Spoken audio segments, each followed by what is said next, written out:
submit to the High Council here on World Class Bullshitters. I'm your host, Jeff Hicks, and with me tonight is Mecha Random 42. Hello. We are also joined by Tom from Midnight's Edge After Dark. Good evening. And the man of the hour, the guest, YoungRippa59. Yo, what's good? What's good? And thanks for having me on, man. It should be fun. It's going to be a great time. You are one of our most requested guests. It's funny, like, we'll have, let somebody say they want, like, the Warhammer guy or this or that, but then we'll get 3 Young Rippas. And so we'll ask what the audience wants, and we'll get 2 of something else, and we'll still get 4 Young Rippas. So people have been wanting you for a long time, so I'm excited to have you on. Like I told you off air, I do subscribe. I am a listener, so it's going to be really fun to have this interaction as opposed to just watching and just checking out the comments section. So folks in the chat, if you are excited for this, hit that thumbs up button because we have quite a bit to cover. It's been an interesting, I don't even know if it's been just an interesting week. The last couple of days have really ramped it up with all the news. I know, Tom, you and I have been talking about the Comic-Con stuff off air, but you guys want to start off with something a little light? Maybe. We did forget the intro again. Oh, shit. I'm sorry. You know That's what? all good. I will play it right now because I keep forgetting the damn thing, and I feel like an asshole. So you got to get into the habit. That's all it is. I don't blame you, man. It's tough to remember that stuff. All right. In 3, 2, 1.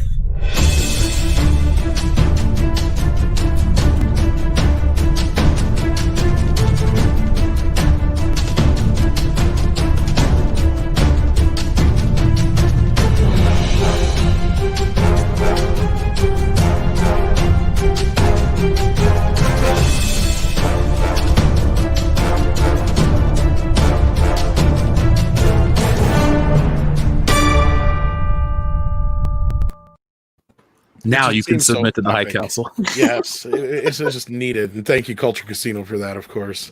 Yes. Music was serious. I love it. This is the, like we call ourselves the premier show, the Phantom Menace. This is a serious show. I mean, seriously, dumb at times, but fuck it, we're gonna have a good time. So, you know what? Before we get into any topics, Young Rippa, what's been new in your neck of the woods? How are things? Man, things have been nuts. I spent the last couple of weeks. I mean, we've been really politic heavy on my side of things. I mean, I guess that's a benefit of what it is that I do because I'm involved in a couple of different circles. So yeah, we've been having a lot of, at least on my side, I've had more than a few debates over the last couple of weeks, having people on talking about all the craziness that's going on in the world and my perspective and stuff like that. We're starting, since some of that slowed down, we're starting to get kind of back into some of the more cultural stuff, the comics and whatnot. We have been playing Ghost of Tsushima on the stream as well. And among all of this nonsense, which I don't know how I've been able to even have time to do that, we're coming to the conclusion of Ghost of Tsushima, which is an incredible game. It's fun. But yeah, man, it's just been arguing with leftists. That's pretty much been my entire last 2 weeks. But it's been fun. But I'm thankfully we're getting back to what it's about, and I know a lot of guys want to hear me talk comics and everything else. So hopefully we can get back to that. And yeah, that's pretty much been it. Pretty much been it. Getting back in the groove of things. Well, the thing is, like, I get it. We always, like, on the World Class Bullshitters podcast, we don't usually delve into that because then it gets to, sometimes there's infighting and all this stuff. But Yeah. with 2020 being the year it is, outside of just being a presidential election with this COVID crap and just the, the riots and the protests and all these other things that have happened this year, it's kind of hard. Like, even me, I've done, streams about this. So it's kind of hard this year to stay out of it. And also this racetrack behind me, excuse the noise. I can't help it. But, anyway, no, but I get it. It's always interesting, though, to take that step back. I know we've recently been like, we want to have fun. We want to do this and do that. And it's funny, though, like I told you off air, like I'm personally behind on stuff, too. So you get to this point where it's like, where do I start? Where do I catch up? You just leave shit to the side and say, we'll move on to the next topic. Yeah, man, it sucks, man. Like I have 2 big boxes along with some other probably 5 boxes along with this big ass stack right here of books that I haven't read. Like, this is Spider-Man. This is like Symbiote issue 4. This is like 3 months ago. You know what I'm saying? Like, I'm that far behind, and I will get caught up. But yeah, man, I'm trying to chip away at this stuff. And so I'm gonna be doing reviews and videos for books that's been out for probably half a year. But we'll get there. I get caught up. I do this every now and then, but because of, like you sort of mentioned, the COVID crap, I've been sort of talking about that nonstop. And the politics stuff, I've been really top heavy on that. So as we get back to this, I'll be doing reviews and stuff like that. But it's hard sometimes, man, because you had to stop. And in my business, man, where I'm always trying to stay current, trying to feed that information to my audience, it sucks, man, because I'm like hella far behind. Like I say, like I'm talking 3-4 months.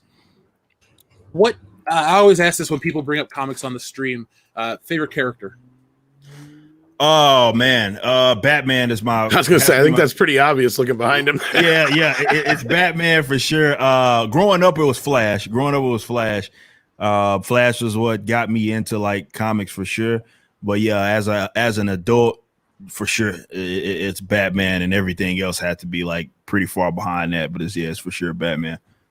Now, we'll use this as a different transition. So there's a lot going on in the comic book world right now. Obviously, you have the faltering sales, you have the crappy books like the New Warriors. I don't even think they released whatchamacallit. What was the book that New Warriors? Like, I don't even think that one came out. That one issue. No, it hadn't came out yet. No, I hope they leave it on the damn shelf. But like I don't know if it's gonna come out. Like they got grilled pretty bad on that. Like worse than like anything I think they had done in the recent history. Like it wasn't even polarizing. Like even the weirdos that they were trying to attract hated that shit. So it's like they'd be stupid to put that out. Well, I mean, I don't know if you follow the numbers and stuff, but I mean these Marvel books that used to sell tens of thousands, hundreds of thousands of books per month. If they can crack 100,000 on their biggest title, like a Spider-Man or something, they're lucky. These books used to sell in the millions back in the day. I mean, hell, Jim Shooter, the old editor of Marvel, would cut a book if it was under 100 and whatever thousand a month. So I get that the internet's different, but also at the same time, like it's just a bad product. So I wish you the best with your 3-month backlog because I love Marvel books and historically, and I love Spider-Man, but even I'm not picking up the symbiote Spider-Man and all this stuff because it's just been a bunch of just crap. Like I would say, if I had to put a percentage on it DC is doing a way better job than Marvel. I will say that. But even then, you're talking about maybe 10 to 15% of the ones that are getting put out like are okay. And I'm not saying good. I'm saying like are tolerable. Like the vast majority of these books are just trash. Like they're very bad. And really, that's all I've been doing is trying to tell people not to get them. You know what I'm saying? And letting them know what's happening to some of these guys' favorite characters. But they're pretty pathetic. They're pretty pathetic. Definitely Marvel. Marvel's in a bad spot right now, and they're just writing material for people that don't read this shit. And it's just they don't read books. Like they don't read comic books. They're not your everyday. I'm going to be there every Wednesday. I have a pool list kind of guys that they're seemingly trying to attract. And it's just a failed strategy, but they seem to be all in on it. Which is sad because the House of Ideas is creatively bankrupt, as I always say. Like it's just there's nothing there. I mean, you take their big they're doing great at the movies, they're killing it, making $1 billion pictures, but their books are a joke, all of them.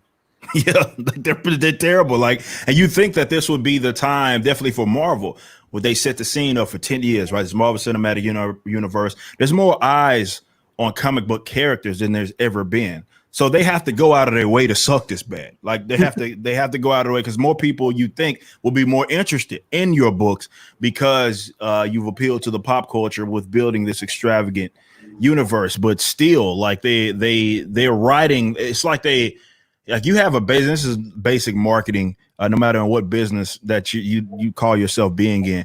You know that you have an actual target demographic that's going to stick around. It's growing the pie or the pool rather is what you want to do. And that's awesome. But you never want to grow it for the sake of sacrificing the people that are going to, again, be there every Wednesday.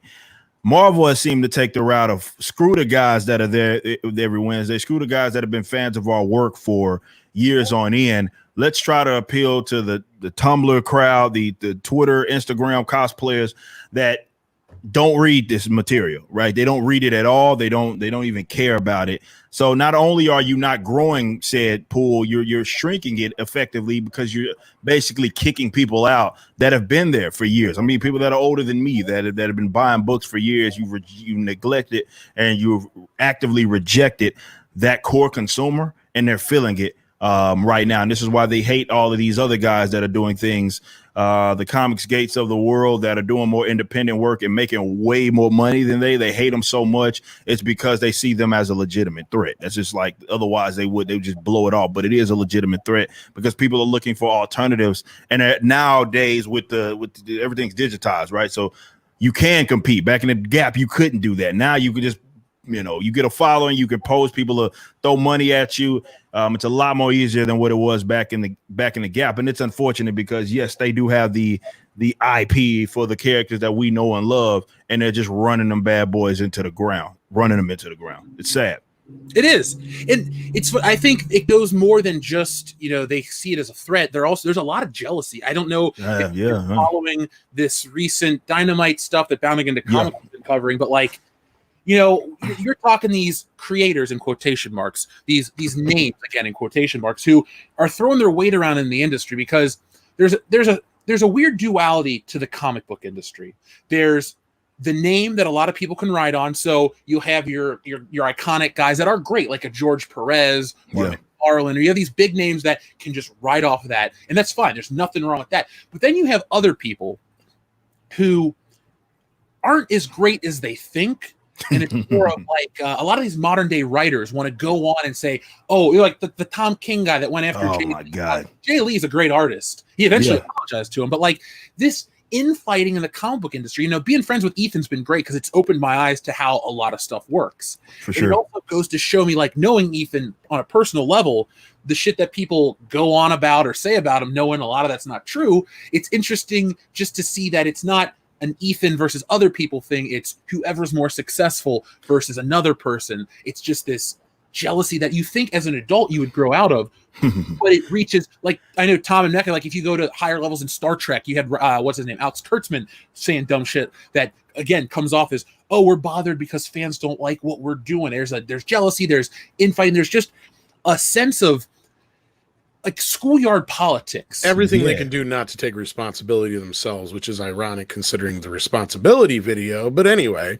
it will never be their fault. It'll never be their fault. Like, and that's what I've been trying to highlight is just how completely oblivious those guys are, or maybe they just simply don't want to see it, right? Because they're putting out crap products, and God forbid that the product is crap because they either don't know what they're doing, or they're just, they just suck, right? This is what it is. They're not actually talented or as talented as what they like to think. So when you see someone else that doesn't exist, like, and we've seen this in the music industry as well. Music industry is going through the same things. A lot of people hate us, my band, because we sell more than them, having not even gone through the proper channels. And that's what a lot of, when you look at mainstream comic books, it deals with. It's a lot of people feel like, well, if they're not doing it our way, then they're doing it the wrong way. So that's why the guys like Ethan and the others are a threat to them.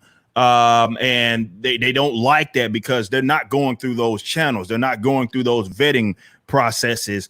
They don't have to follow that certain politic or anything that they've attempted to sort of gatekeep, which is ironic because all of these guys generally haven't created any of these newer characters. Not newer characters, the characters that they're writing, like Tom King didn't create Batman. So, he's riding a wave off of characters that he didn't create. But, you can tell how egotistical he is about his product and what it is that he does and everybody else. So it's like, okay, we have to label these other groups as hate groups. We have to label the other groups as homophobic, sexist, what other isms and all kinds of garbage, because they got to paint you in a bad light. It's just a Hail Mary is essentially all that it is, because it's not working. It's not working. They know it's not working. And you also seeing, I mean, with Comicsgate, for example, they have, it seems like every other week, another guy that was, done a lot of work for DC, done a lot of work for Marvel, ends up going on their side because they're seeing like, dang, it's way more lucrative. And I don't have to put up with this bull crap where I have to suppress my political or social positions for the sake of existing in this industry. And they don't like that because they can't control that. There's nothing they can do. So they try to go at the people around them, which is why the dynamite thing and all of that sort of happens. They try to take aim at everybody else because they can't generally just like effectively compete anymore. It's not like that anymore. Like they clearly the guys over there are making way more money than they ever. I'm willing to bet EVS like of Cyberfrog just has made way more money all put together combined than what he ever made being a writer for DC or Marvel. So they don't like that. They don't like that because they can't keep tabs on that, and it sucks for them. Oh, absolutely. And not only that, those books are selling in tons more numbers than a lot of the mainstream comics. That's a shitty way to put it, but it's true. Like, I mean, because like I was on like Comics Division's stream a couple times now. We've gone over the numbers, and it's just not adding up. You know, and like that Umbrella guy has pointed out that they're basically each one of these books they do when they're only selling a couple dozen thousand copies is they're basically paying for these books to exist. So why are companies like Dynamite bending to the knee to them? I don't understand. And then turn around and look at Twitter today in the last few days. Gail Simone and all these same people who said they were going to, you know, leave Dynamite if they didn't denounce Comicsgate. After Dynamite denounces Comicsgate, what do? Still left. They still left. Yep. And that's what I try to tell. I especially try to explain this on the political side with these guys. It's like it's never. They just want you to do what they want you to do. It has nothing to do with it. Those threats are so hollow. It doesn't matter. They are still going. It'll never be enough. That's why you don't bend the knee to them, because it'll never be enough. You can apologize. You can do all these other things, and it'll never be enough for them. So there's no sense in doing it. They just want you to shut up. There's no sense in doing any of that. And like you sort of mentioned, like, where's the money at? It's not where they're at. So what's the point? Like, why are you even trying to appeal to these weirdos? I'll never get it. I think it's more social clout than anything. I understand that it does take a certain kind of individual to have to deal with that, right? Like me, I get called every name in the book by somebody every day. And I know some people just can't handle that. Me, I just don't give a crap. Like, it is what it is. But some people aren't built for that. And maybe that's more so what it is. They can't handle that social pressure. I tell people, like, sometimes Twitter definitely can be very misleading. Like, it exists. And when you put it in the perspective of the entire world, I think like 2% of America, like, is on Twitter actively. Like, it's almost statistically insignificant. So you see something gets, you know, thousands upon thousands of likes or shares or something like that, or retweets.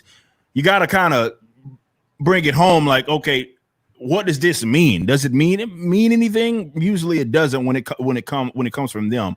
Those numbers don't mean anything. Obviously those aren't transferring to sales, you know what I'm saying, when it comes to their books. So, you know, you got to just tell them to go screw themselves at some point in time. And yeah, there are more people that are at least starting to see that for what it is. Apologizing is not going to ever work. Bending the knee is not going to ever be enough. So there's no point in doing it. You're 100% right. With the bending the knee thing, businesses exist to make money. Like I have no issue if a business does shit to profit within reason. I'm not gonna say like, you know, anything, but like I find that less of an issue than when they take this ideological approach and it's like, for this month we do this and then that month we do that. It's like, it's fake. It comes off as false. I'd rather have truth behind a lot of these things, or at least get the real motivation. With the comic stuff, I can never put my finger on it because it's Disney that has these big deep pockets for Marvel that they can just throw whatever to keep them afloat, because these people are making pennies as it is. But, you know, like I said, back in the day, you had to put out a book that would bring in the money. Buying Marvel is good for some things and terrible for other, because everyone's like, well, Jeff, you love the Marvel Legends line and this and that. It's like, look, before Disney came into the picture, Marvel had video games, they had TV shows, they had movies that made hundreds of millions of dollars. Like the idea that Disney really saved them is kind of stupid. Yes, you have the MCU, but the MCU existed before Disney purchased them. So all these things that everyone loves, you know, it's the corporate side of it that kind of gives them this cushioning that allows these people to be shitheads. You know, when Jesse was explaining to me about the Gail Simone thing just a couple minutes ago before we went on air, I was really pissed off because, you know, some of the connections that the people in Comicsgate were making with Dynamite, I was like, that's cool, that's fun, that's exciting to see that it's taken the next step. If anything, I hope people that got pushed back from the Comicsgate stuff double their efforts and keep moving forward, because comic books as a medium aren't dead and really aren't dying if you look at other avenues. I mean, I have a listener who's been sending me manga like crazy. I don't know if you ever read any of this stuff. I'm new to a lot of it, but like he sent me probably 25 different books, and then he also sent me articles about the sales figures in other parts of the world. And the printed form of entertainment isn't dying, it's just garbage in America. And yeah, people care about digital stuff, but they care about books. Yeah, like, I mean, comics, that's the lure, right? That's the culture. It's like you get it in your hands, right? You want the book in your hand, and the collecting, all of that is part of the culture, right? So it's not dead in a sense, and this is why so many people are buying back issues for some of these books. And hell, this is why Marvel and them have to rehash those, kind of put those back out, and then they end up outselling the damn books that are new. Because people would rather buy those stories than whatever's coming out now. So it's not dead in the sense that people won't buy it. It's only dead in the sense that the material definitely is coming from the big two is really crappy right now. DC's doing way better, but Marvel is definitely, it's just, they're not good. They're simply Nobody not good. Wants New Warriors, yeah. Yeah, like nobody's asking for that, right? That's not going to equal sales, but they got some brainlets up there that would be like, oh, this is what the people want. So we get this Kibblesmith guy to write this garbage story, and this is what the people want. This is why I think that they keep their ears maybe a little too close to the Twitter universe and so forth, Instagram, because yes, that can be very helpful. It's been helpful for me in connecting with my audience, but you got to take that stuff with a grain of salt, and it can be very confusing if you think, well, this got X amount of retweets. We saw this in the last election, right? Like this. If you existed on Twitter, for example, you thought Trump wouldn't have been anything close. Like it would have been a landslide in terms of him losing, because it seemed like nobody was on his side. And then there's a silent majority that doesn't really exist in that space that end up supporting him, and voila, there you go. That's sort of the thing that happens with other sort of industries as well, that you got to look at it with a grain of salt. I don't know. I mean, maybe it does speak to your point that Disney maybe has that cushion for them, and they could lace them up, pulling money from, and this is stuff that we'll never know about, but pulling money from under other, like wherever they're actually making the money at, to lace them up, because there's no way, when you look at their sales, the amount of books that they're putting out, there's no way that can be that lucrative or that profitable. So either those writers are not getting jack, I mean, like they're getting nothing, or they're lacing them up by pulling money from the other things. And I guess when you're Disney, you can do that. They also have the Scholastic program and stuff like that. Yeah, true that. Yeah, they can force the books upon you. And that's unfortunate. And I think you're onto something though, with the classic books are definitely selling, because I'm seeing it in Walmarts now. I walk in, and in the checkout aisle, they've got tons and tons of reprints of like Crisis on Infinite Earth. What's some of the other ones I saw there? There was quite a few of the classics, even some Marvel ones. So it's like they're reprinting all these classics that are selling. It's the new crap they can't sell. Yep. And I think they'll have a comeback. I think you're onto something, Eric, with like, I think at some point, like how vinyl made a comeback. Part of it was just the autophiles, but the other part of it, I think, was just those people who seen MP3s and digital music as kind of just this throwaway thing, and they didn't have a connection with it. Yeah. So I feel like they longed for that connection that we used to have, like being able to hold that record album or that CD in your hand and going through the liner notes while you're listening to the album. And it's a different experience than just having your, Spotify running in the background. Yeah. It's not the same thing. So I kind of see the same kind of revolution coming back with comics, possibly, to where a lot of people will be like, I really want to dive into the classics. I want to see, the origins of Superman, the origins of Batman, the origins of Spider-Man, all these guys, not to go off too far of a tangent, but yeah. Sorry, Jeff, I think you were going to say something, Jeff. I'm sorry about that. Dude, stop apologizing. It's good. But the thing is, I would ask listeners, comic enthusiasts, potential customers, if you're going to buy back issues, go to your local comic book shop, because you got to understand something. The industry sucks right now, but the people that sell you your books aren't to blame. And it's like when you go to a meal and your food's fucked up, don't yell at the waitress. She didn't make your food. The cook in the back screwed it up, or somebody, they messed up the ticket. That's what you should do with the comic book industry. Like, if you want to go back and read Crisis on Infinite Earths, that's awesome to see, like, oh, they got this book for $1 at Walmart. Usually you can go to your comic book store and get maybe not original back issues, because books do hold value, but go pick up instead of getting the trade paperback off Amazon for the same price, go to your local comic book shop, throw them a bone. Plus, the thing that a lot of people forget is there is a community. People like the Fandom Menace and all of our channels because we have this community. They make friends in the chat. There's a great community out there in the comic book world. Not everyone's a crazy blue-haired SJW at your local comic shop. A lot of them are just guys and girls that want to buy good books, that are talking about, weird, obscure stuff, because the indie stuff is kind of knocking it out of the park compared to the big stuff. So, I mean, yes, be angry. Be angry at the publishers. Be angry at these creators that are dicks on the internet. But at the end of the day, if you want to get into old back issues, go to your comic book shop. People will cut you deals. You'll make friends, and you'll help independent businesses, which, if you want to really stick it to some of these places, help the small guys. The big guys got enough money to last forever. And those are the guys that are going to help you find all the issues you need. Like, guys like Gary were like that. Like, he hated the gatekeeping bull crap. He's like, every time somebody would push away a potential new customer, that's what happened to comics. He goes, there was way too much gatekeeping, and he did not like that. He loved new customers coming in, and he would love to see them explore the worlds and go like, oh, you want to check out this run and that run to make sure you're up to date. And that's where I think that we're going. I think that a lot of, these young kids coming in, I think that's the next step. And I think you're right, Jeff. I definitely check out your local comic book shops. Those guys will help you out. See, that was why I never went into the comic stores, was because they never really made anybody new feel comfortable. So I don't think they have a choice anymore. Too late for that, I guess. For you, yes, but for a lot of these younger guys coming in, and hopefully some of the owners now kind of see this and they change their ways if they are like that. So. Well, one thing I do want to bring up too, we're talking about how there's this cushion from Disney. They're cutting themselves off from future storylines because, yes, Marvel movies make money. Yes, I personally think the comic book movie trend is slowing down. It isn't dead. Black Widow is going to make a couple $100 million, but not $1 billion. It's a weird movie at a weird time. COVID aside, it was always going to be lesser than Avengers and Spider-Man.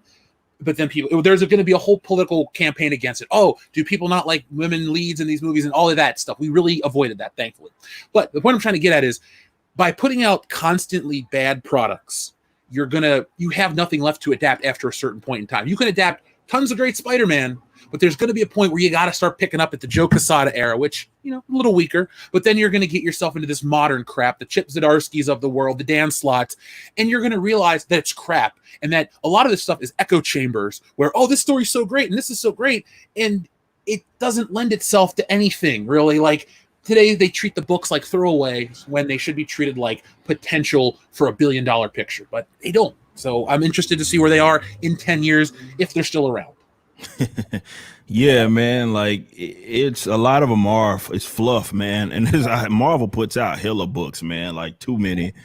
And Spider-Man, I did a video back in the Gap how there's like 50 Spider-Man that exist, and all of them like during that War of the Realms kind of era where you had like symbiote Spider-Man, you had obviously Amazing Spider-Man, Friendly Neighborhood Spider-Man, Silk was Spectacular. Yeah. You had the Superior Spider-Man, Doc Ock thing. You had of course, like Silk had been brought back with the agents of Atlas, and Miles Morales Spider-Man was a thing, and Spider-Woman, they were starting to kind of put her back. It was like 15 Spider people, and I was talking about how used to read a book, and there were instances where if another character, like back in the Gap, even before my time, if you read some of those books, and you saw the character pop up in someone else's book, it was like the most epic thing, right? Like there was an instance in, for example, the current run of Daredevil, where Daredevil was going through his meltdown or whatever, and Spider-Man comes in. And he's like basically tells him to hang it up, like at his house. He shows up at his house. He's like silhouette or whatever, and it's Spider-Man. Spider-Man's like, you're done, man. Like you're messing up. And that should have been what should have been an epic moment, right? That should have been an epic moment as a reader. We should have all been talking about it online. It should have been awesome. But because I'm seeing him in every other book, it doesn't make any, or I'm seeing a version of him in every other book. It doesn't make sense. So it's a lot of fluff. Like half of these books here are just like, there's not a lot of them that are worth keeping up. They're meaningless to the current like timeline and stuff like that. Like it's like Marvel is just trying to give people gigs, right? I don't know if there's like promises, rubbing people's backs or whatever. Like they're like, we'll lace you up with a book and we'll give you this garbage book that nobody asked for. We'll let you write that because we had some IOU or something like that, even though they had no business writing these books. I mean, there's so many of them that just aren't worth. They shouldn't be a thing. Like a lot of these books just should not exist. They should not exist simultaneously. They just shouldn't be a thing. But unfortunately, they are. And it's that's just where it's just fluff. It's just a lot of fluff. You'll see a lot of definitely before the COVID thing. You could go to the comic book shop and you'd see so many books, and like again, maybe 2 or 3 of them are at least worth keeping up. The vast majority of them are trash. Like they're not even worth keeping up. Yeah, and it's weird too. Like I was actually able to go to a store recently, and I'm looking at I always look at the collectible shelves and stuff, and I'm seeing a glut of like Squirrel Girl at multiple stores across. Who's buying it? Exactly. Why make a $50 Squirrel Girl doll? But no, you brought up a point there, Jeff, that like these guys should be creating these books like they could be the next multi-billion-dollar franchise. That's the sad part, is they are. And a lot of them actually go in there banking on this business like they think they're going to hit it big at some point with some character. And it's like, it doesn't work that way. You got to make a character likable. You got to make a character take off. Like, think about it. In the last 20 years, how many brand new characters that were not, classic characters have really taken off? Spawn, The Crow. Dude, that's 30 years. If you're talking just I know, right? Like what new in the last 30 years then in these last few years have these guys created that have done anything? Well, if you want to take that window of 20 years, and I'm trying to be, look, if there are a lot of independent creators, we're going to gloss over. But yeah, you're right. That is 30. Quit making me feel old, man. Look, within 20 years, you have The Walking Dead, and that's about it. That's about it, because everyone wants to go, what about Deadpool? Deadpool's from almost 30 years ago, 91 or 92. Did New Mutants, was it New Mutants 90? That's the same era I was just talking about, yeah. Yeah, so that was like when I was born. Yeah, that's like early 90s. And I'm born in 88, so you and I are only 2 years apart. Yeah, so I'm growing up with similar experiences to comic books. We're growing up on X-Men, the show, the Spider-Man cartoon, the video games, all this stuff. And it's such a fun time to be a comic book fan. And yes, kids have other distractions today. Yeah, they can have their tablets. But the thing is, people still buy the merchandise. We were talking earlier about the deep pockets. I read somewhere that Marvel makes more money selling t-shirts than they do publishing arms. All the Spider-Man books combined don't make as much money as Spider-Man t-shirt sales. So in many ways, they just kind of, throw it away. But I look at it as you're leaving money on the table. You have an infinite possibility to make an extra couple $100 million a year. And you're thinking, oh, that's crazy, Jeff, because of what comic books cost. Yeah, but if they're good and you sell 1 million copies like DC can with Action Comics 1000 and these big landmark issues, like make every issue a landmark issue. Don't renumber it. Make it worth a damn. Like get people hooked. It's so like if TV can make this big resurgence, because TV was the big medium, decades ago. Then it kind of went. You had your friends and you had all these throwaway shows, but then with the advent of streaming and HBO and all these other premium packages, you have TV shows that are award worthy and bigger than the biggest movies at times. Game of Thrones, even though the last season sucked, was a huge deal. So you're cutting yourself off from other possibilities. Well, I know the problem, if I can interject. Of course. The problem is all the other things you mentioned, they changed with the times. They changed with what was going on in their business. Comics haven't. They have stayed stagnant. They have not innovated anything. Like we just pointed out, all the new characters they've created in the 20 years. Squirrel Girl is the only one that keeps popping up in the chat. And you know what? Squirrel Girl sounds like something from The Tick.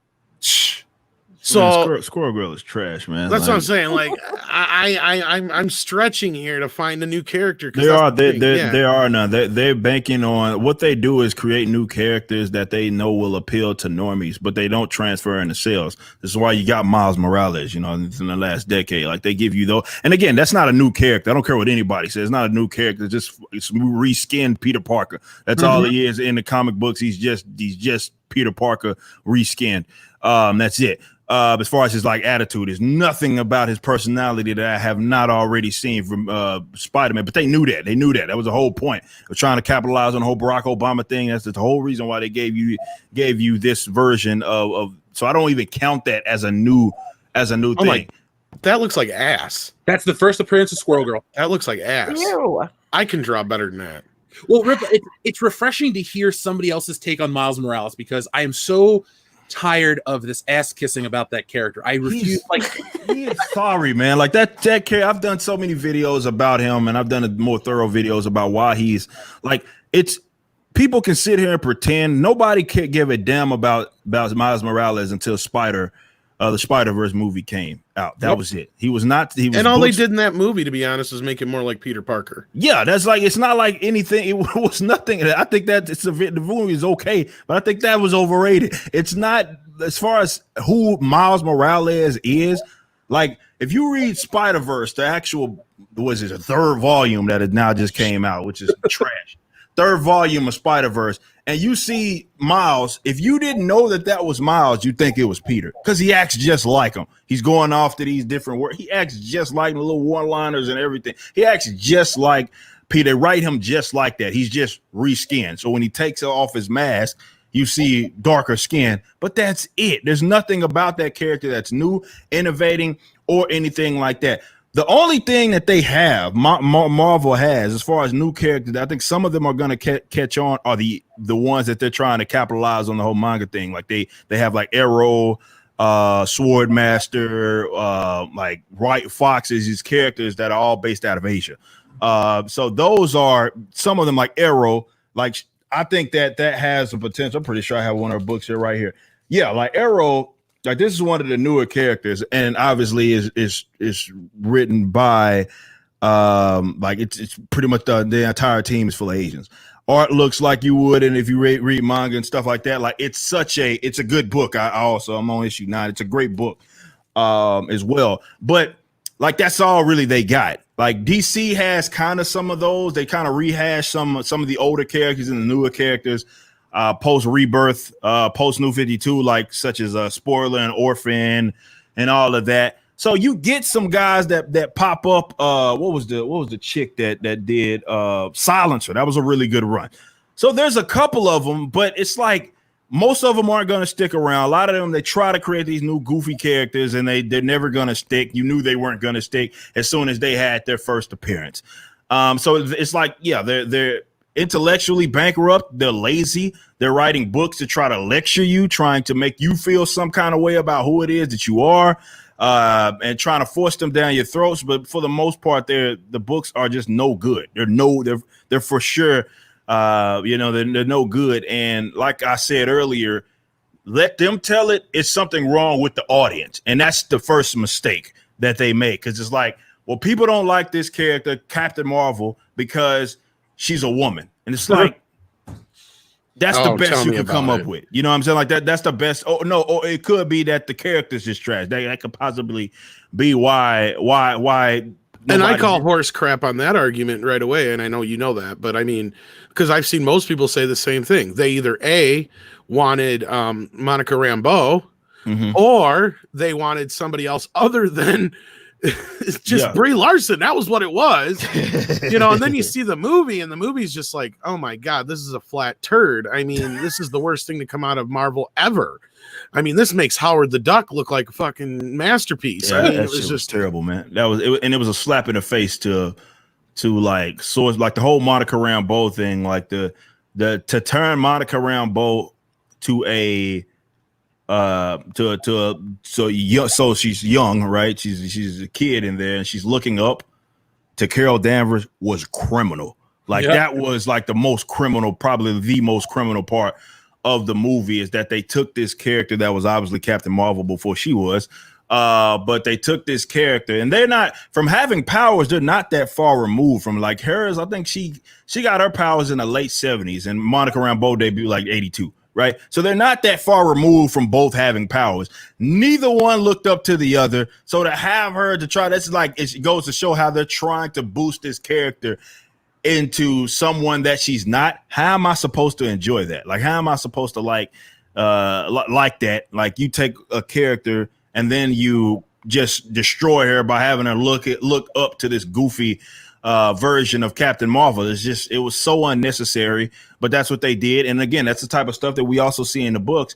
And there you have a problem with it. It's something wrong with the audience. It's something wrong with you. It's not them. It's not the writers. It's not the characters that they're putting out there. It's something wrong with you.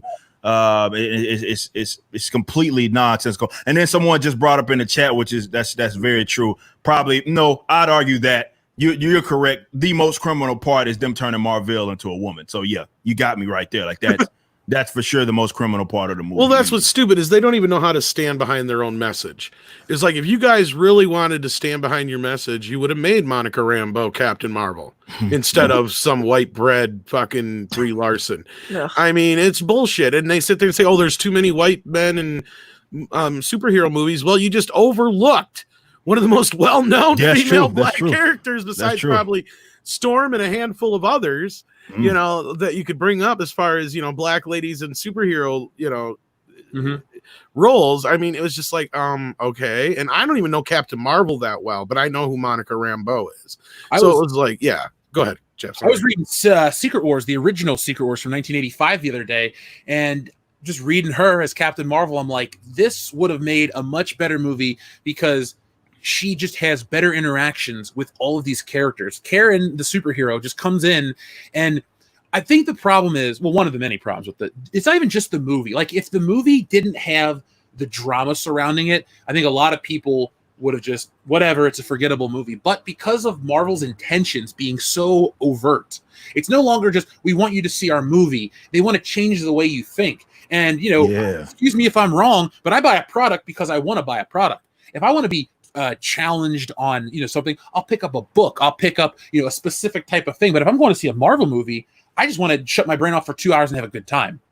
And they went that approach, and they missed out, because what they have done is Captain Marvel as an IP herself has never really been this thing. Yes, never. Like, she was okay as Miss. She was better. She was more tolerable as Miss Marvel, Carol Danvers. Yep. That was like the 06 run. The first run really was a dud. The 06 run was okay. And it was actually a weird turn when they tried to turn her into Captain Marvel. Like, it didn't even make any damn sense. Like, for those that don't know Captain Marvel, like, what you're seeing now is like the most ridiculous retcons. That was not who she is, even in the books. Like, that's not who she is. Now she has a half sister, Kree. She was not Kree before. Like, it's a complete joke. Like, it's a complete mess. But they are hell bent on forcing this woman down your throat, and it's making for bad product both on screen and in the books. It'll be. Go ahead. Sorry. I was just saying, my problems, besides, you know, Brie and the end of the film and a lot of it overall, was what they did to Samuel Jackson's character and messed with some of the Marvel universe. It's like, these guys have done so well, and regardless of the few times they may have fucked up here and there with some of the timeline stuff, you know, you got to give Feige credit that he had done so well in juggling this universe for 20 some movies. To do this was almost like, it was like intentional suicide. And who is the one that? Of course, that's oxymoronic. Suicide is intentional. My bad. Well, yeah, but who's benefiting from this at the end of the day? I mean, look, they basically painted themselves into a corner with her as a character. They don't have a sequel that's going to be this guaranteed hit, because you have this star, Brie Larson, who I don't know why Hollywood's banking on her. She's not that great. She's fine in she's fine in not Captain Marvel. 21 Jump Street, she's fine. She won an Oscar. I guess she's okay. Oscars don't mean dick to me anymore. But you have this unlikable actress who rubs everyone the wrong way at every time she appears publicly, every time she appears on the internet. She can't just come off as a normal human. So you have this socially engineered plot, we'll use it like that, to make her the face of Marvel, which is dumb. Like, you go with your natural popular characters. It's a shame that you can't get Wolverine and all these other popular characters on screen right now, because you have to sit through how many years of bullshit with the whatever the next lineup is, Phase 4. It's the Eternals and all the other crap that nobody wants. Nobody asked. Who the hell asked for the Eternals? And then even then, they fucked all the Eternals up. Like all of them are like token. Like every last one of them are all jacked up. So they're not even the Eternals. Like it's like by name and name only. And like I said, nobody asked for that. So these, I don't know who they obviously, I know that they're gonna do movies for the a lot of normies, but this is my thing. Like, normies don't read books, and that's fine, right? That's fine. So if you took a book and you put it directly in, like, if you took the book and you put it in the like an actual storyline, and you just made like the exact copy, like sort of what DC does with the animated films, right? If you did that, that was, people would still watch that. They would. It's not. It would be a new, fresh story to them as well. And I see you showing the Eternals and how every last one of them are basically tokenized characters. Aside from a lot of race swapping. Yeah. Yeah, that's what I'm saying. Like generally, like almost all of them are tokenized, gender swapped, gender and like, race. Yeah. It's a joke, man. Like that. Like I don't even understand the point of using characters if you don't want them to use like what we know them as. Like I don't understand the point, the point of that. But it's something that people are actively trying to do. I actually have a video coming up that I'm gonna show where it's one of these weirdo blue check marks. They advocate stuff like this because they think they want to piss people off. So it's like, take this classically white character and turn them into something the complete opposite because it makes the racist mad. Like this is something that they're actively trying to do, but that's the route that they've gone in the stories that they've wrote, whether it be in comic books as well as some of the live action, be it in movies or TV shows. Like this is about like activism. This is what I call it, activism. Like they're using these characters to try to, tell you about yourself, tell you their social political views. It's never been about who the character is or anything like that. They can be a shell of themselves and when they appear in a live action, but it's more about pissing off everybody else. And that's sort of what it is they want to do.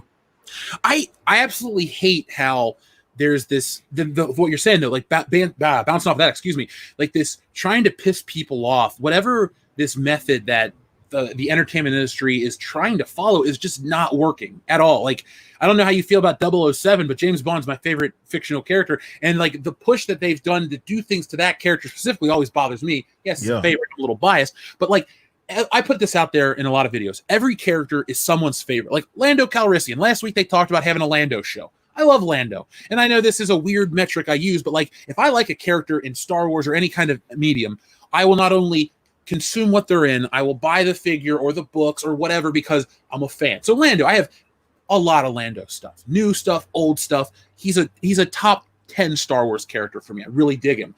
But they changed him into whatever the hell they changed him into in Solo. Like no character is safe. It's not even just race swapping from white to anything else or male to female. Even, traditionally minority characters that use in quotations there again, like there's this push to move the envelope for everybody, and they had to demasculize the black guy is what they absolutely. Oh, they always do that, right? Which is up.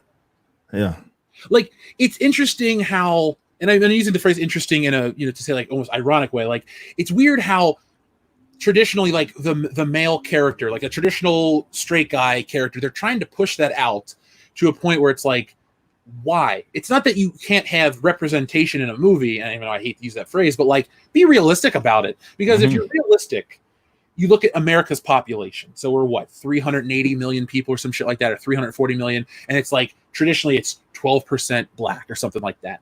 So if you have an Avengers film where 12% of your team's black, I'm looking at it like that's fairly accurate representation of the world we live in, because all these people, and I was going to use the phrase weirdos, but a lot of these people that want to say like, I don't want the world to be, full of whatever. It's like, and I want it to look like the world outside. Okay, then fine. Make it look like the world outside, be accurate. Don't change it up on a whim to appease these people on Twitter. Like you said, tweets and likes and retweets do not equal dollars. And we just saw that with Birds of Prey. Like it happened. Like that is not a dependable demographic. I don't know why they even try to, because it's not a dependable demographic. Like, it works in some capacity in certain things, but you've seen other failures of shows, you know, where it doesn't work. Like, that's not a very dependable demographic. They went all in on that demographic for the Birds of Prey movie, and none of them showed up.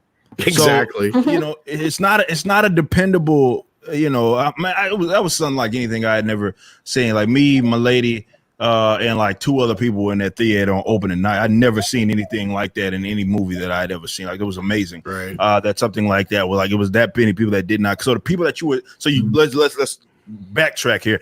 So they, on the marketing campaigns, on the promotional campaigns, they crap on the people that are your dependable demographic. We don't want you to see this movie. Okay, bet. We won't see the movie. So they kicked them all out, or they're no longer interested. And then the people that you were trying to signal to didn't show up. Like, it's a completely, and this is culture. I want people to take notice on this. Pendulum, it always swings back.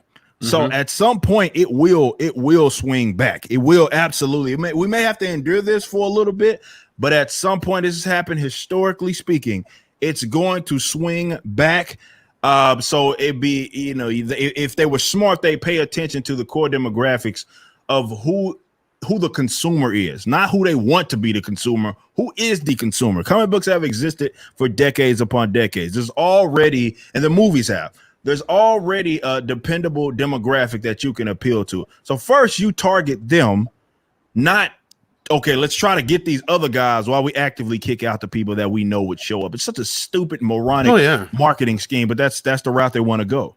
Oh, I agree with you 100%. And I've said this before, but I think it bears repeating here, that, you know, if you believe what they're throwing at us, their rhetoric is that everybody's racist and everybody's been racist forever, which I call bullshit on. Because if that's the case, then 2 black men wouldn't have created rock and roll in the first place. Eddie Murphy and Bill Cosby and stuff like that wouldn't have been the biggest stars of the 80s. In the 90s, you wouldn't have had Whitney Houston and Will Smith at the top of the games. You know, don't even get me started on sports. You know what I'm saying? Like this whole rhetoric that everybody's been so racist all these years, and then get into the whole topic of, you know, sexuality. It's like, come on, like Jeff was pointing out, if you really want to get down to the demographics of it, I mean, it's an overrepresentation. If we want to get 100, they're actually overrepresented in a lot of cases when it comes to these movies and stuff. So that whole they want a more accurate depiction of how the world is now is bogus, because they overcorrect in a lot of cases. This is why, like, in every single there's like multiple members like of the LGBT deal in like and like their shows and stuff like that. Definitely when you look at the Arrowverse and stuff like that, it's actually an overcorrection. It's not like it's accurate to what the percentage is. So they're full of crap when they say that. They just use that as an excuse, to like get rid of white characters and stuff. That's really it. Yeah, and I love this little cartoon. Sorry, go ahead, Mecca. I was just saying, I think a lot of that's just they're trying to prove that they're not the very thing that they actually are. They're trying to. It's like Star Trek, you know. They go around with all of these characters, they turn them into stereotypes. And as far as like the LGBT stuff, absolutely, I think there's way more gay characters that are on screen that the percentages don't make up. I mean, you know. Yeah. So with like that aspect, I can definitely agree. Even like the female demographic that they're trying to get into these stories and these topics, I think they just have to understand that, you know what, not all women are going to like this stuff. And the Karens that you see on Twitter who go around trying to cancel everybody, all the mean girls, all the Gail Simones and the Kelly Sue DeConnicks and all those people that go around trying to cancel everybody, they don't want the stuff that they're pushing anyway. They don't want to be in the comics industry, probably. They don't seem to look like they want to be in it. They don't care. They don't care about a customer base. They're mad that they can't do a job that everybody else can do better. And they want to get there, and they just want to prove that they're not whatever, because they don't have the talent to do it. And then the other people who are out there don't really care about the product anyway. They're just trying to shove a bunch of crap down people's throats that they don't want.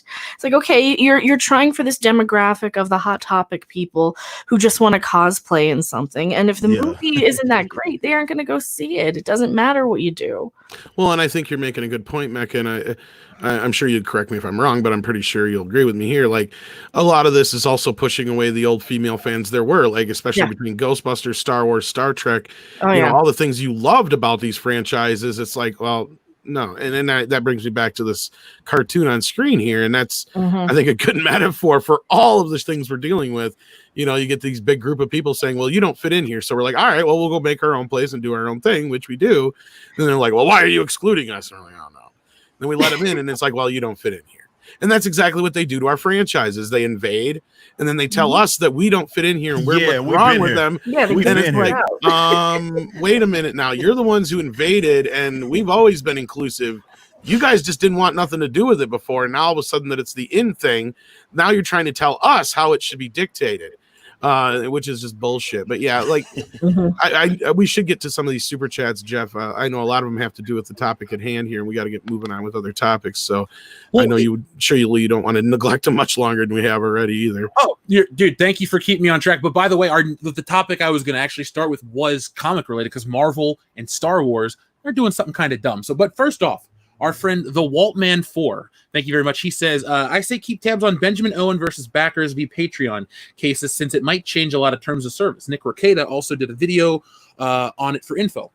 Oh, the Waltman, thank you very much. I'm going to take a picture of your super chat so I can look into this at a later time because we've been actually ramping up our Patreon stuff this past week, and we are going to, move into other platforms as well, or move on to other platforms, excuse me. But I do want to take account of this because, YouTube's not always the best place for this stuff. You get flagged and demonetized for the dumbest crap. So, I will keep an eye about it. Let's see. Silverman says, time to create fresh new IPs, Neo-Renaissance era. I want fresh IPs. Believe me, Cyberfrog's doing it right. Other comic skaters and other people, they're just creating new IPs. So that's going to be the future. I say you'll see a Cyberfrog movie before you'll ever see a America Chavez film, and that's a Marvel property. Guaranteed. Basically, look at it this way. Cyberfrog's $1 million book right now. So this Wreck Planet just sold $1 million worth of books. I mean, how can they deny that? It's all jealousy, Tom. They'll deny it and they'll fight it till the end with ignorance and lies and hate because they're jealous. And congratulations once again to EBS too, by the way. Yeah, congratulations to him. But he's laughing all the way back. And you know what? Good for him. He put in the time at DC. He created stuff. He's very talented. I mean, it was funny how 2 years ago he messaged me. He's like, "Hey, we should do a thing together." And as a comic book fan, I'm like, "Really? Ethan Van Sciver? Holy shit!" And I got all excited. You can go back and look at my old Facebook post. I'm like, "I got a DC guy coming on." But the dude put in his time and effort. And it's funny too. Like Rippa, you were talking about people not paying their dues and people in the industry being jealous and upset. A lot of people are paying their dues. These people have just never heard of them because you could work 20 years to get your foot in the door at Marvel, then make pennies. It's sad. Much as comics, like as we hold comics to this high level and like geek culture and people in general, like they're like, oh man, a comic book, that's a cool project. But we hold it to this high level, and a lot of these guys and women that have worked on these things aren't living these great lives. It's a passion for them. And I always feel bad. I know this sounds, a little biased. I do like to draw. I'm an artist myself, but I feel bad for a lot of these artists because they're looking for jobs. They're these talented people that have decided this is my craft. And then they get lumped in with crap, or they get tied into these terrible books. Like America Chavez is a garbage book, but whoever drew it did a damn fine job. Because you have your blue-haired weirdos and all these characters that people may not like the designs for, but from a technical standpoint, they're rendered well, they look great, the perspective, everything looks great. I just feel bad for those guys and women because it's like, the industry is going to die because of these fringe assholes. Yeah. Let's see. We have our friend Scott Skio2. Thank you very much. He says, the company that published The Boys is bending to the woke cult. 2020 is pure cancer. Jesse and I had this discussion last night as we watched The Boys Season 2 trailer about Dynamite. Oh, God, The Boys. I'm worried from a standpoint. I love the show. I think it's great. I don't ever want to see it take that path. Some would argue, they gender swapped a character. That show's balls to the wall. I don't care about, I think it's dumb, but it's still a quality show.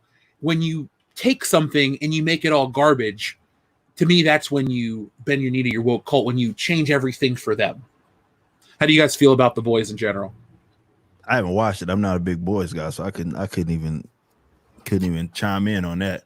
Yeah, I haven't had a chance to, but yeah, I've heard a lot of people say a lot of good things about it. But it's got something for everybody, men, women, nothing for younger audiences. This is not a kid's show whatsoever, but it is, and I was actually going to do a video of this not too long ago. The best comic book stuff is not coming from Marvel or DC right now in terms of the big budget stuff. You're getting the Tick, you had Preacher, which was pretty cool. I don't really like The Walking Dead, but the Boys, like, you're getting really great adaptations of stuff in a different way. So, I hope they don't fuck it up with season 2. We'll be covering it here on the channel when it goes live. We'll do episode breakdowns and stuff. But if, them bending the knee, the Dynamite stuff really does piss me off, because who cares where your money comes from? It's all green. I don't give a shit who buys my products. If you're a company and you're making the money, cool. Oh, you aren't woke enough. Who cares? Fuck it. You're a company, Dynamite. That is your demographic. People with money. Oscar Meyer, thank you very much. He says, "Hail, long live the fighters." Well, we fight. Sometimes it feels like, Rip, I'm sure, like you said about being called every name in the book, we all get the dumbest crap hurled at us. The worst for me is like when you dislike a movie and they just challenge everything about your character and you as a person and a man. It's like, I hated Disney Star Wars. I'm not whatever you want to call me, but hey, you're, the thing you swear to fight, people, heroes of tolerance and justice. I love people like that because they're the biggest hypocrites on the planet. You can smell them coming a mile away. Exactly. We also have our friend Electric Barbarella 27. Winter Soldier is the closest, and he is technically not new. And that was comments to your last 20. Yeah, because Bucky is does Bucky appear in the first Captain America? Bucky is one of the old OG characters. Yeah, I'm Captain America number 1. I just went for my own benefit. I think Bucky is on the cover of first. I don't want the fucking movie. I want the comic book. Sorry. Yeah, Bucky's on the cover. So yeah, Bucky's as old as Captain America, and that's a weird thing to say it that way because he died technically.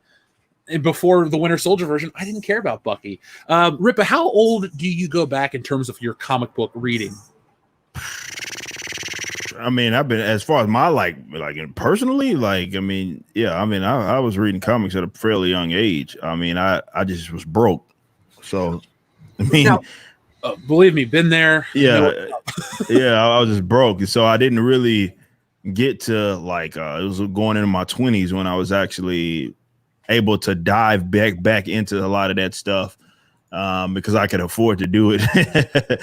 But yeah, no, I've probably in the last 10 years just consumed so much. I mean, when I was a kid, I did as well, but there's a little stuff I get from the grocery store and stuff that would come out. But yeah, once I was in my 20s, I was able to fund it for myself. And yeah, that, I was still broke, but I was able to fund it at least a little bit by myself. So, I mean, even to this day, still reading old material. I've consumed so much material over the course of my life, man. I'm still consuming old stuff. So reading all of that stuff way back when, I'm collecting those books and everything. That was my first one right there. Oh, the drug issue of Spider-Man? It was a reprint that the cops gave out in my town. Have you ever heard the story behind this book, Tom? Yes. It didn't get through the comics code because of the drug depictions in it. So Stan Lee's like, fuck them, we're going to release it ourselves. Without the code. Well, the government, but the government themselves reached out to Stan Lee to produce the thing. Yeah, and then eventually it came around. So like I said, yeah, that's what happened. I don't know how many years. I was probably 3-4 years old when I got this. So it was probably 10 years old at the time that this comic was already over 10 years old. And it was just a reprint that the cops were giving out to all the kids. See, now that's, if you want to take the phrase social justice, a book like this, I think does a lot of good because it's like, hey, you can, drugs are a thing that you could ruin your life with. And so in this setting of Spider-Man, this fun, happy, well, he's really not that happy-go-lucky at times. It's the darkest book you'll find at times. But my point is, you can infuse a real-world message that's something that people mostly agree upon. Nobody wants to OD on drugs and all this shit. But you've changed it. You've taken what a vessel for a good message in quotations is, and you've turned it into a vessel for questionable anything. So, let's see. Up next, we have our friend Chim247 who says Monica Rambeau was hugely popular. She was the leader of the Avengers 35 years ago and an actual unique character. There you go. See, They are again stepping on the legacy of other women, which we see in Star Trek and Star Wars as well. And it's just bullshit because all this stuff they're doing with Star Trek now, which we'll talk a little bit more about, I think, here in a few minutes when we get into the Comic-Con stuff. They step on Nichelle Nichols' contributions and Janeway's contributions and Sisko's contributions when they sit there and tote Mikey Spock as the premier black person in Star Trek. It's like there is a legacy here that you are stepping all over. When you say like let's just say you said name a black Star Trek character. Uhura is going to be the first one, and then I didn't really know his name. I think it's Benjamin Sisko's his full name, right? That captain from one of the shows, and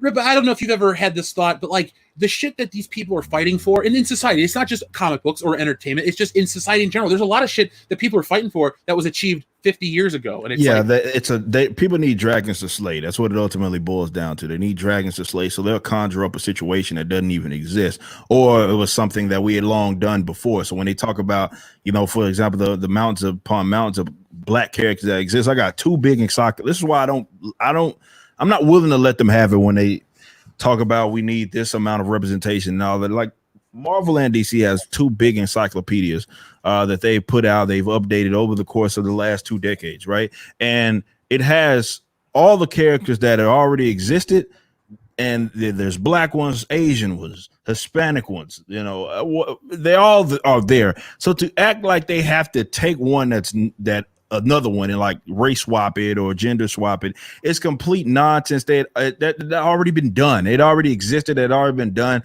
They just need dragons to slay, because a lot of this, when it comes to these types of characters or even these storylines, it's about moral posturing, right? It's about positioning themselves as if they are great people, very noble, and this is virtuous for them. That's all that it is, because a lot of what they're talking about doing has already been done. We've already seen it. There's no problem here. They just need it to be a problem, because then it makes them look good. But that's ultimately what it boils down to.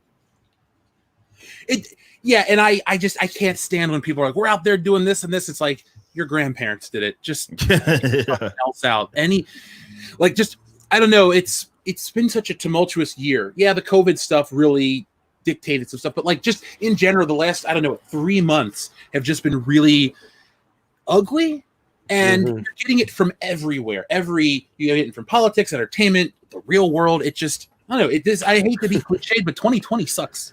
Right. And I'm not going to try to go too political here, but I just heard on the news the other day how like they're just finally starting to realize that BLM was taken over by a bunch of white people. Oh man, we were only talking about that 4 years ago. Right?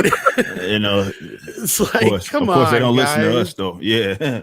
I know, but it just goes into all this stuff. Like you guys said, it's like everybody likes to think they're Christopher Columbus or something like that, but they seem to forget, our grandparents did this already, folks. No, you can't think you're Christopher Columbus anymore. He's totally racist. I know. I was waiting for somebody to say that in the chat, but of course Jesse does.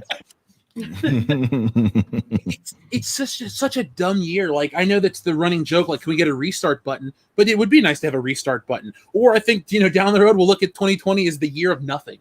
I'm sure there are years in history that have sucked. And there could be worse things this year. There could be war. There could be, apparently aliens are real now. So whatever. 1918, you had the Spanish flu and World War I. So that was kind of a double whammy. Yeah, 1918 wins for worst year. And a lot of people, there's still some people alive from 1918. I mean, my grandma just passed away. So, her and a couple of her friends would have been around that time. But there's just nothing positive, and I'm so ready to move on. And, the running joke is what's next, hold my beer. But what's going to be next is a restructuring of how we consume stuff, and the big budget property stuff will have to take a back seat because you can't produce it on a small scale. Phrasing. So, but like right now, dude, like any independent creators out there, get your ass ready and find yourself, find your audience, and move forward. There's going to be like who was it that said a second ago about this new renaissance? Our friend Silverman. The dude's right. The dude's right about this shit.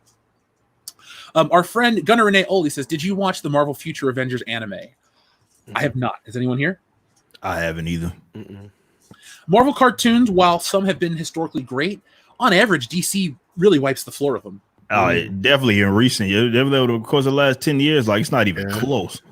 It's not. I even finally close. just watched TMNT versus Batman. Holy shit, was that good? Yeah. You ever read the No, but there was only like one or two things in the movie that I'm like about, and then otherwise I was just like, damn, I wish this was live action. How this is great. crossovers are the future, dude. I'm putting it out there. King Kong, Godzilla, whenever that comes out, will be successful. But the crazier, like of a level like a Freddy versus Jason, two disparate franchises. Yes, they're in the same genre that will come together. That's going to be what gets people out there to go spend, $20 on a ticket, $20 on popcorn to see the craziest shit you could never have imagined in a million years. Like that's what I think is going to get, grandma and grandpa and the young kids all out to go see. Give me the Star Trek versus Star Wars or some dumb shit like that. Like not that one specifically, but when you get something of that level, everyone's going to be curious and everyone's going to go out and support this thing. And I think then studios will try, you'll get more, and then you'll have really bad ones. Hell, if Marvel's smart, do Avengers versus X-Men. That storyline didn't suck. Put that on film eventually. That could be interesting. And if you want to get into the realness, you can have the ideology. You could have Cyclops versus Captain America, and who rules the right way, what is just, what is right. And, discrimination in a Marvel film shouldn't be about black versus white. It should be humans versus mutants. Like, they lost their allegory. They lost their ability to tell deep stories that resonate worldwide. I mean, everyone makes fun of the way America's run and the way things are right now. Our entertainment's not much better received. We all, these companies want to bow to China. China doesn't want American way of life.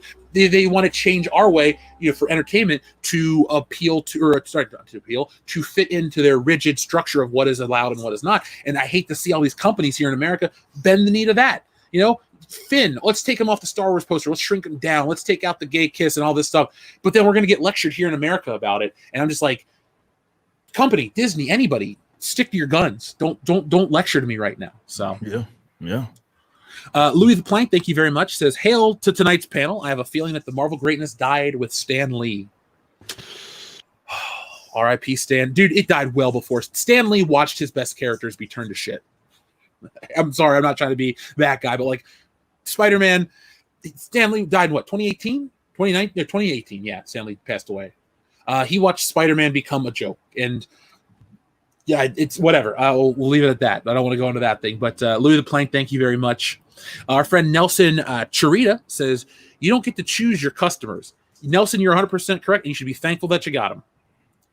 Yeah. And then I'm going to read one more, then we're going to go into our topics. Thank you to everybody. We will read everyone, so send them in. We'll get to them. I guarantee it. Our friend Gunnar Renee Oli, thank you very much again. He says, if you're a bad artist and a bad writer, it's easier to tell characters apart by surface-level traits instead of characterization. A bit like bad anime, giving the characters garish neon hair colors. It's funny how I say I agree, but I get these messages, and I do agree with them. So the superficial nature just goes to show you, not even the bad artist, bad writer, people that aren't qualified. I mean, Daniel Kibblesmith wrote for some late night show, but he can't write a comic to save his life. So maybe they need to reassess and stop treating comics as a stepping stone into the entertainment industry and treat it as a career some people work for their entire life. Or if you're interested in it and you have the tool set, make comics and then move on to something else. Don't tear it down because you've lost interest or you're just using it as a promotional tool. Yep. All right, so I wanted to bring this up at the top of the show because I thought it was funny. Now, Rippa, what are your thoughts on the Disney Star Wars trilogy? See, a lot of people ask me that. Like, I'm not a big Star Wars person, right? I'm not. I want to be very, very clear about that. But that is one of the biggest, like the things that I get asked the most. I think that's because there's a lot of crossover. With the comic book stuff, but a lot of people ask, what do you think about this? What do you think about that? Because they're like, I don't do many videos about Star Wars or anything of that nature. So I can't have a strong opinion about any of that stuff. For one, I haven't even seen all of the like the newer trilogy. I've only seen one movie out of that, and I'm just all I've done is seen like you guys. Neurotic and EVS, seeing all you guys talk about it and so forth. But I feel for you guys because what you guys are going through, I'm going through with like comic book shit. So like to see the passion that's there It's something to me, and this is why I respect. I watch like pretty much all of our Fundamentals guys' videos, like about Star Trek. Star Trek's another one I don't watch. I don't watch that either, but I'm always watching you guys' videos because like I respect it, what it is that you do. But I'm a complete, like, I've seen so many Star Wars movies, but I'm a complete fucking like normie when it comes to a lot of that stuff. But this is why I don't try to, put my opinions out there that are so strong out there about it, because like I'm not into it like I know other people are. And this is the same, thing that, whether it be for anything else. Like I admit when I'm a normie, man. So I'm a complete normie for a lot of that stuff. I mean, obviously you can see the quality difference. If you watch one movie from that trilogy and you watch the, the OG series or the prequels or whatever, or even better than that, like I can even see that as a normie, the quality difference. But yeah, I can't have the strongest of opinion because, like I'm more of a normie when it comes to that stuff. But I did play a lot of Jedi. Some people mentioned Jedi Fallen Order. I did play Jedi Fallen Order on stream, so that was fun too. So you're very aware though of this situation. I know. Yeah, trust me. I know about it. It's just I can't have the strongest opinion about it. But I'm very aware. Very aware. Well, then you're going to be. You're still no, but you got a very valid. Oh, sorry, Jeff. I was going to say he has a very valid opinion though, because you would basically be like the normie then, because you're not a super fan, but you don't hate Star Wars, right. But you're basically the kind of people that Disney claims they're trying to bring on board. Yeah. That's a good point. Yeah, that's a great point. Now, I wanted to share this because this is an older article, but it still checks out, and it's leading into something that, Rippa, you'll definitely understand. Star Wars, Marvel's Rise of Skywalker comic will expand scenes left out of the movie. Now, this was published February 20th of this year. Hold on. Just give it a second. So, the Disney look at Star Wars historically, and movies in general, let's go back. They would put out their comic adaptations or their novelizations early. So I think Star Wars, the first novelization, came out in 1976 of A New Hope, originally Star Wars. So there's always been this precedent of the book comes out, then you go see the movie, because not everyone reads the books. So it's this whole spoiler territory is bullshit. But so nowadays with Disney, and last week, folks, I interviewed J.W. Rinsler instead of the High Council. Go back and check it out. I've got a lot of positive feedback. I've had listeners that have been, fans for a long time come out of the woodwork and say, Jeff, that was a fun interview. Please do more. I've actually had a couple requests. So I'm going to ask him down the road. I actually bought a copy of his book. I want to read it, have a couple conversations about a couple of the things. And then down the road, I'd love to bring him back to talk about anything you guys want. But my point is, he talked about how there's been a shift at Lucasfilm, how it used to be, you come in, you're hired, and you've seen the script. You've watched preliminary edits of the film. If you're a licensor, you know what you need to know. There's been this whole level of secrecy with Disney Star Wars, and it's all shit the bed. It's not even up for debate anymore. Was it a success? Not really, because you have a $55 million movie make more than your almost $500 million movie. And then we talk profit and other things, and it gets down to that. But the point I'm trying to get at is Star Wars comics now, based on the films, come out later. So you're thinking to yourself, I didn't really like The Rise of Skywalker. It didn't feel natural. It felt like this was left out. It feels like that scene jumped here and there. And instead of getting I could see your take on it, you get these dickheads that go, no, you're wrong. The adaptation of the comic's going to fill in the scene. Shut up, read the book. Well, guess what? I got some good news and some bad news. For all you weirdos out there that want to tell me, oh, shut up and read the book, the fucking book isn't coming out. It just got canceled today. So Marvel is cutting whatever is considered their biggest line of books, the Star Wars book, the adaptation, this tie-in that you think is going to sell 1 million copies and save the company for the next month. It got canceled. So, Tom, when you heard this news, did you get a chuckle? Mecca, when you heard this news, did you get a chuckle? I think you heard me. I just heard it today. I didn't know it was canceled until just now. So, seriously. Oh. Yeah, I happen to step away for 2 seconds, and that's what happens. Tom, you have to be like Jeremy from the first episode of the High Council and just don't go to the bathroom. I was listening on my phone just to keep up, and I'm like, shit, you just said my name, so that means I'm like, the delay. Well, look, it's all good, but Mecca, I'm sorry to cut you off. What were you saying? Yeah, I'm sorry, Mecca. Oh, I'm not surprised. It's really sad and it's kind of hilarious. Like, seriously, comic industry and Marvel and Star Wars. Like, even if Marvel was going strong, would this even be a huge seller? You know, like, would the Star Wars brand itself be enough to carry this right now at this point? Because there's so much. There's just so much negative press, negative feedback, bad fan interactions. They pissed off the Raylos. They pissed off the original fans. They've just been slowly bleeding fans every single film. I mean, would this even have been a success if Marvel were going strong right now? Yeah, I think you're right, and I think Jeff was right in the intro. Like, I think it speaks wonders when they're canceling what should be their biggest selling book, just like the toys. You know, like when the one guy's like, "Are they really selling? Are they?" Because yeah, they're not. They're really not. You know, and I think that speaks to this too. Are they really selling? No, they're not. They're really not. So I don't think anybody's interested. I don't think anybody gives a shit. Rippa, based on this news, what do you think? See, now he is away with them. He actually muted himself. So. Oh, cool. And then I'll keep going. Sorry, I didn't want to, cut him off. No, but I looked at this as okay. So these adaptations are treated as a Band-Aid because as a film goer, I have expectations. If I'm going to pay $20 to see a movie, let's say I go to see an independent flick, and it's not as good as it could be. I'm willing to give that a little leeway because it's an independent product. I want to see these people grow. There's everyone needs training wheels. So when I go to see a movie, I'm very understanding of like the production behind it, the process. But when I go see a Disney produced film, Lucasfilm produced, Disney owned film, I expect top tier everything because all we are told for months on end is, it's got the big budget. It's got all these great effects. It's so dense. It's this, it's that. It's J.J. Abrams' mystery box.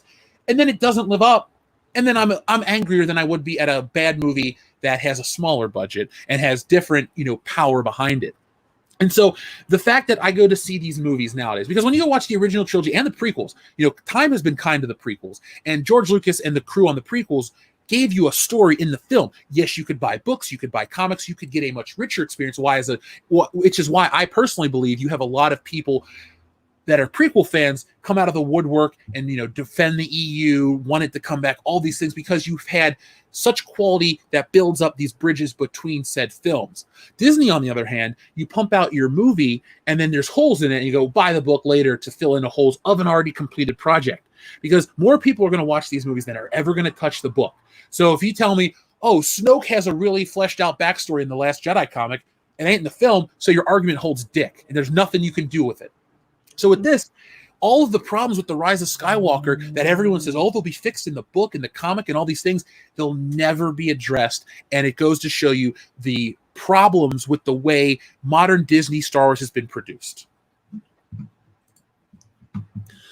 So what do you got, Tom? Are you, at the end of the day, how do you feel about this?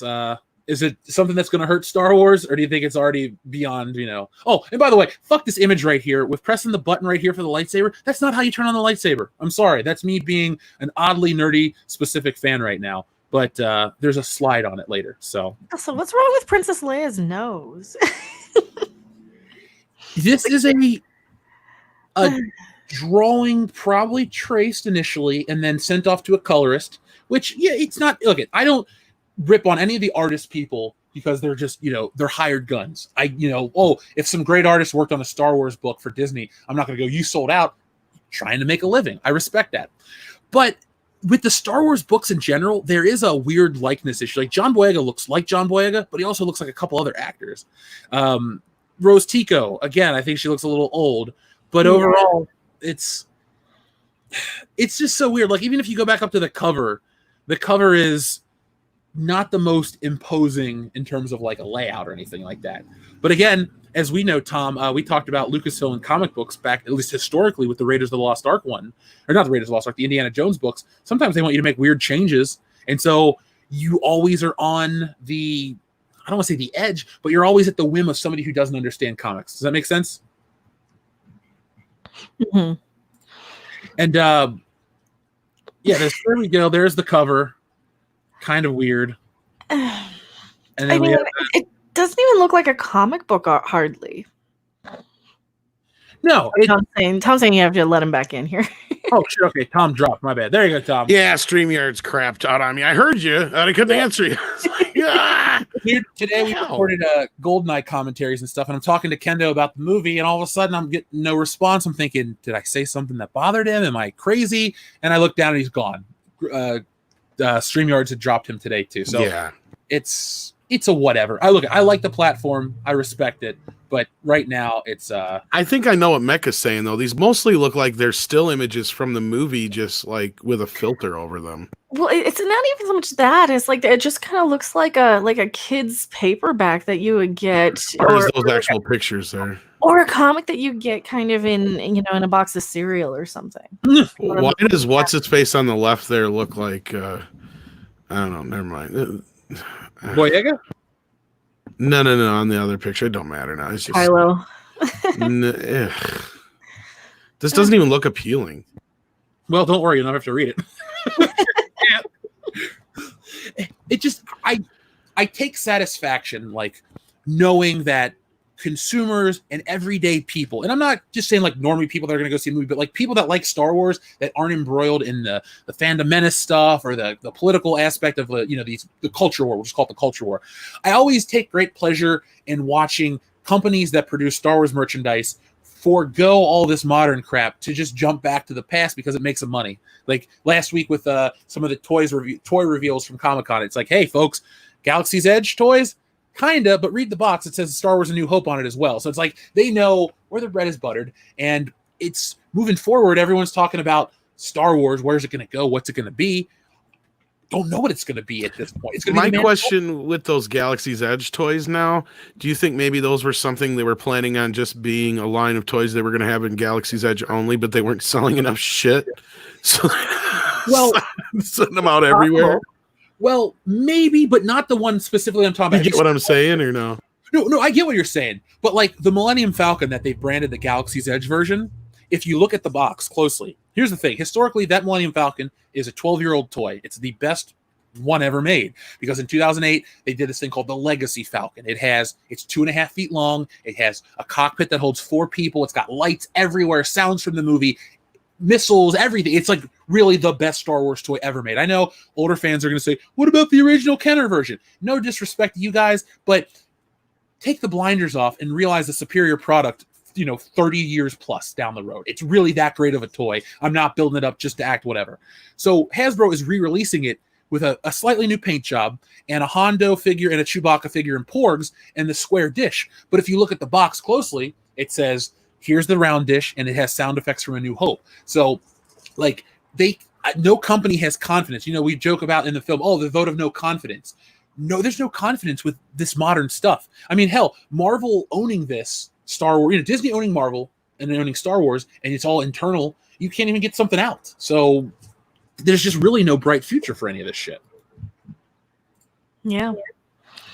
Now, one thing I wanted to bring up, too, because we're all in the genre fan base, I don't know if you guys heard the news that Disney Marvel now has the publishing rights to do the Alien comic books.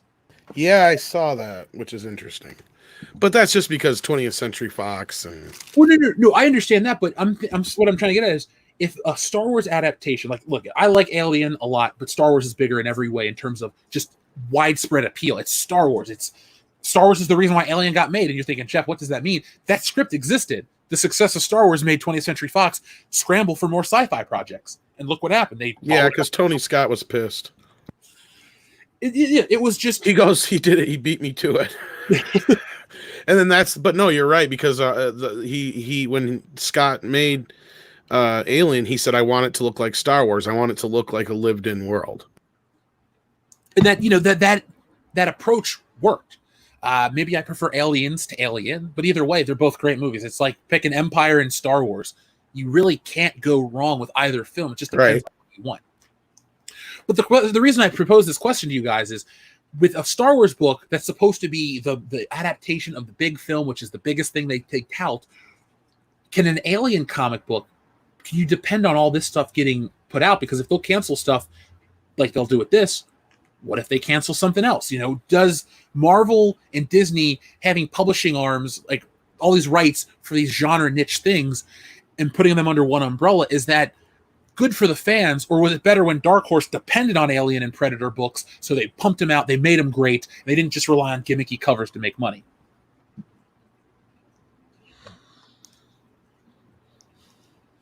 No, I agree 100%, man. I mean, as far as Alien, I mean, that's a different audience, though, in a lot of ways. But anyway, I know that's off topic here, but no, look, believe me, we're getting ready to switch topics. I just wanted to ask Rippa, what do you think? Rippa, what do you think of this Star Wars book getting canceled? Like Marvel can't even put out, the big book of the year in quotation. I always thought it was weird for them to have any like control of that anyway. I didn't do a video or talk about this, so this is actually the first time I've talked about that. I always thought getting it under that wing. I always thought it was too much. Like I still feel weird about it. I still feel weird about them putting out those books and seeing them next to some of the other stuff on the shelves. As far as with the Marvel title in the top left corner, that to me is still bizarre. That's the route that they want to do. But considering the route that books are going, and obviously this COVID shit, like I saw them canceling a lot of stuff.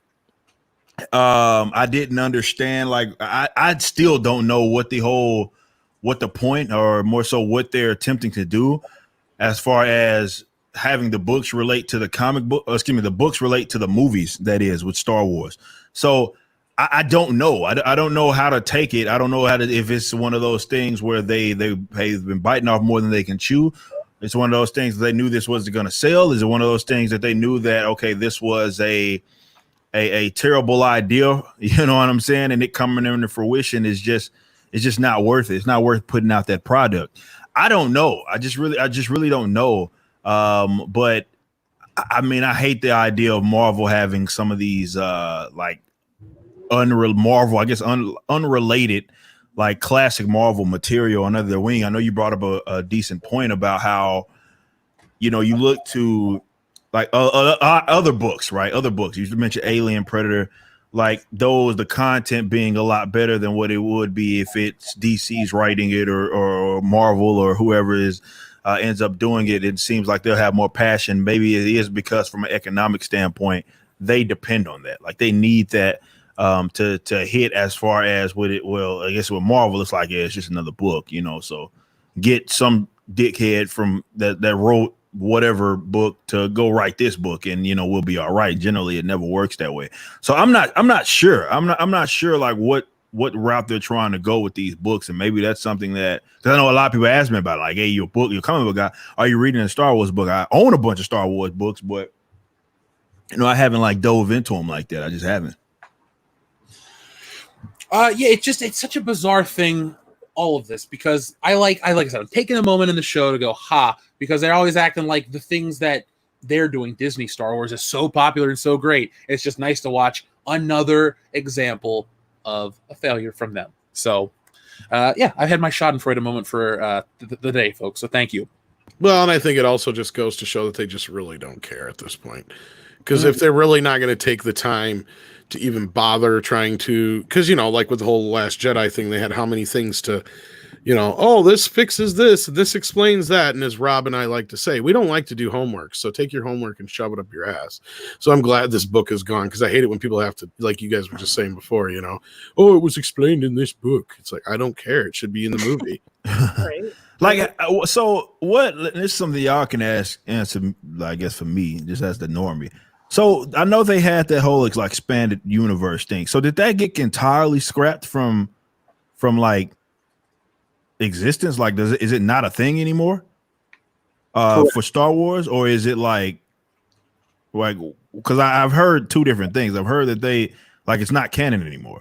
You're correct. It's not canon. Okay, that's weird. Well, okay. Mecca, you remember Kathleen Kennedy saying, "Oh, it's not like we get." We don't have the source material, right? Yeah, she doesn't have the source material. Right. And I think even George said in that one interview where he was talking about how they just decided to do a retro movie instead of using his treatments. I think even then he pointed out, well, there's tons of comic books and books and stuff that they're written, they're there. Mhm. It's like he said something to that effect. Well, wasn't there? They had a picture going around with somebody. Stig found that of whoever was writing the last film, like the screenwriter of the last film. I can't remember his name off the top of my head, but he had all of the Terrio or the books. other one? Yeah, it was Terrio. Yeah. Yeah, you retweeted it that Steve found, and so you guys have the books right here. What do you mean you have source materials right there in the room with you guys? What's Yeah, let me see if I can find that picture. I know what you're talking about now. Because I know I saw it around. Like, it's like that they're either not trying or they don't care, or it's like, well, this picture is just outline. almost like a big fuck you to the EU fans if you really look at it. I mean, I'm glad Steve Kenobi found this picture. God, where is it here? I know I retweeted it. Here it is. All right. I'm excited to see this one because somebody you probably missed out on it, but yeah, it's a picture of Chris Terrio, and There, that's the one. you can clearly see.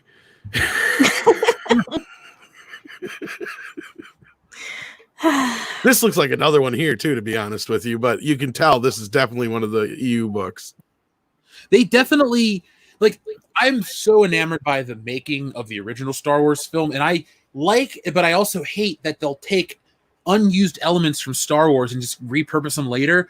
Like they changed at one point, the Kyber crystal was what they searched for in Splinter of the Mind's Eye. It was more like a MacGuffin of the Force thing, and then they made it, the weapon. It's just like they keep changing things, little things like that, or like the wills. And you're like, oh, that book that what's his face, Donnie Yen's character likes. It's like, yeah, but that was just like the original title of the Star Wars movie from the Journal of the Wills, Star Killer, Episode 1, the Star Wars or whatever it was called. It was a stupidly long title, and to me, that just goes to show you, yeah, it's cool to go dig out shit from the archives and have little Easter eggs, but at the same time, like if we had a scale, a cosmic scale, if you will, and we weighed original Disney creations and adapted, borrowed, repurposed, anything from Star Wars, and I'm not going to say like just because Han Solo appears in an original Star Wars film and a Disney one that it goes in the original's favor, but just like original things that were created for this movie, you can't tell me that the scale would not be weighed out by borrowed shit, because they borrow and reuse and then they act like it's their own. I think the EU canceling was basically to mine new ideas from existing things, not worry about canon and continuity, and not really worry about creating. It's just borrowing, like this picture says, copying and pasting.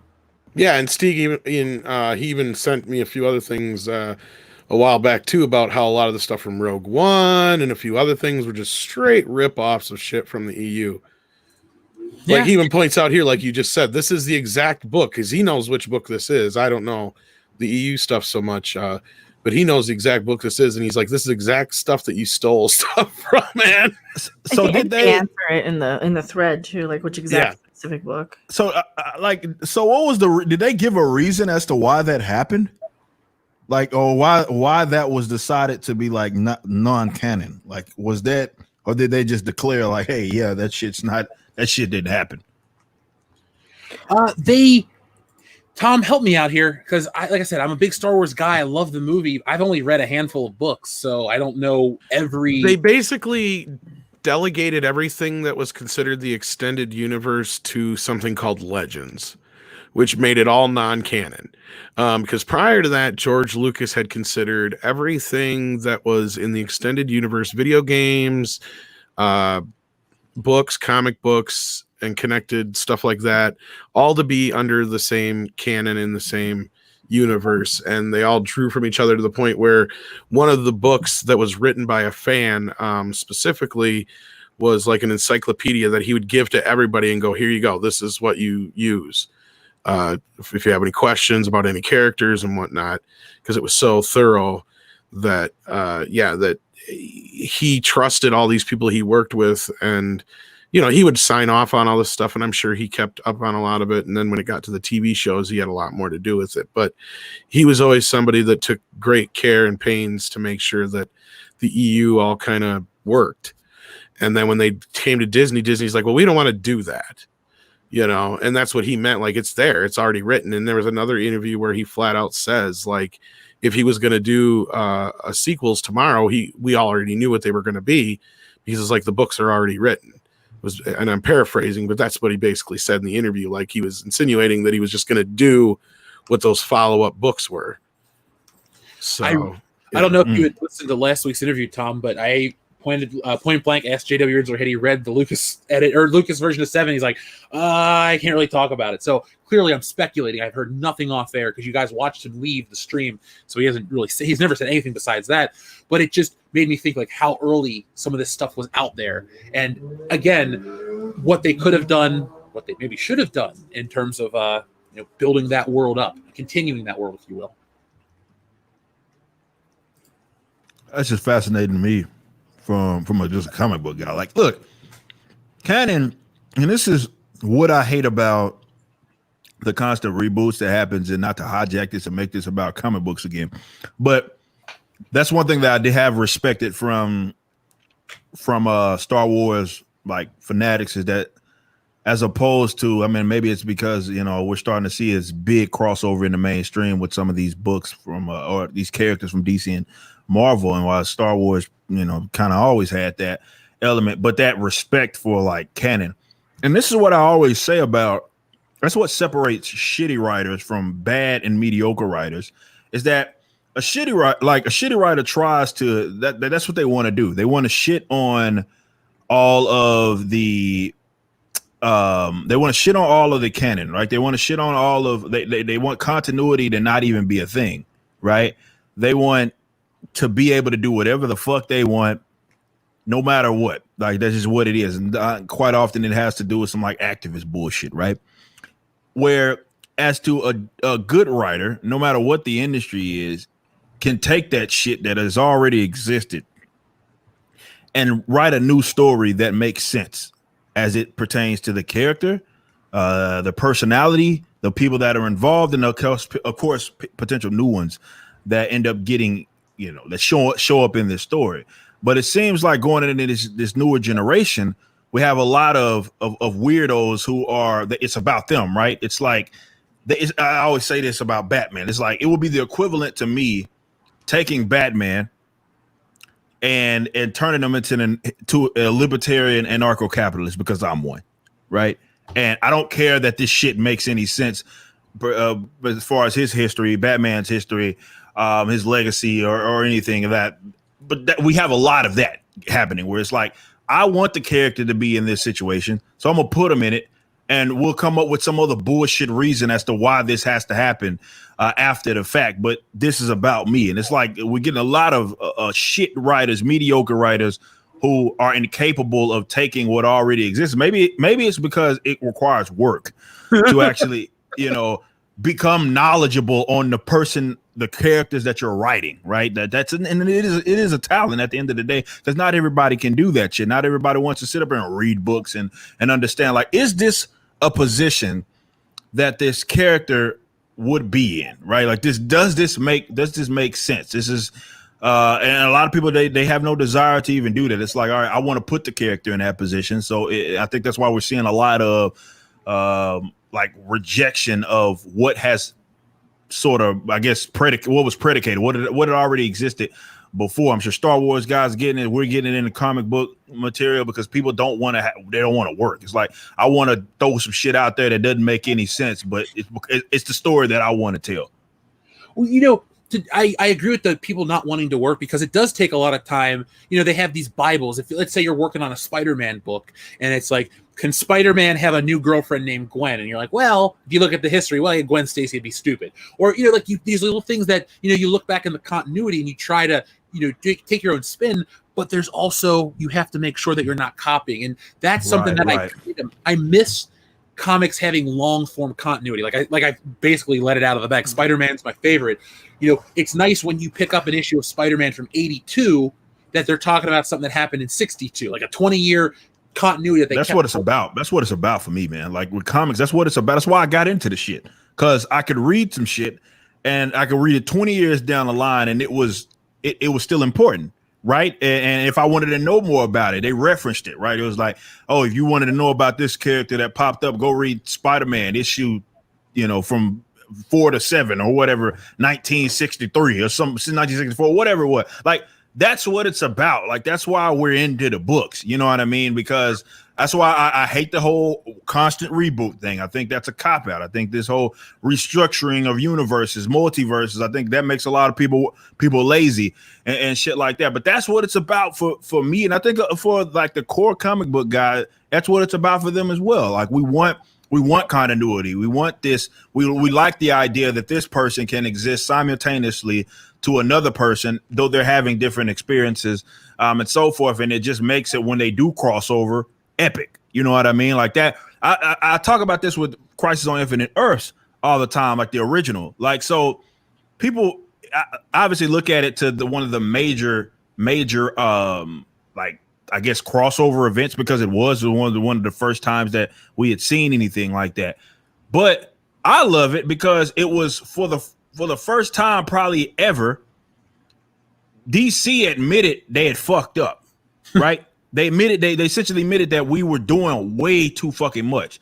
So what the point of it was to make this epic moment to where they could merge all the universes, so we don't have 13 different types of the same fucking character. Who is this? What the experiences are? You have no idea. That was the point of the original. That was the point of Crisis on Infinite Earth, and that's what made it so epic, because it was like, we made a mistake. This shit done got off the rails. Let's get this shit back on the rails. You know what I mean? And I respected that so much. But now it's like, fuck it. We don't want Batman to do this. Just fucking reboot this shit. You know what I mean? Or we don't want these guys to be in this situation. We'll fucking reboot it, because these writers have, I guess they have an inability. They have an inability to actually pay attention to the characters it is that they're writing. And to be fair, a lot of people that are writing books have no business writing books. Like Ta-Nehisi Coates writing Black Panther makes no fucking sense. Like, aside from he was an activist and they wanted him to write the current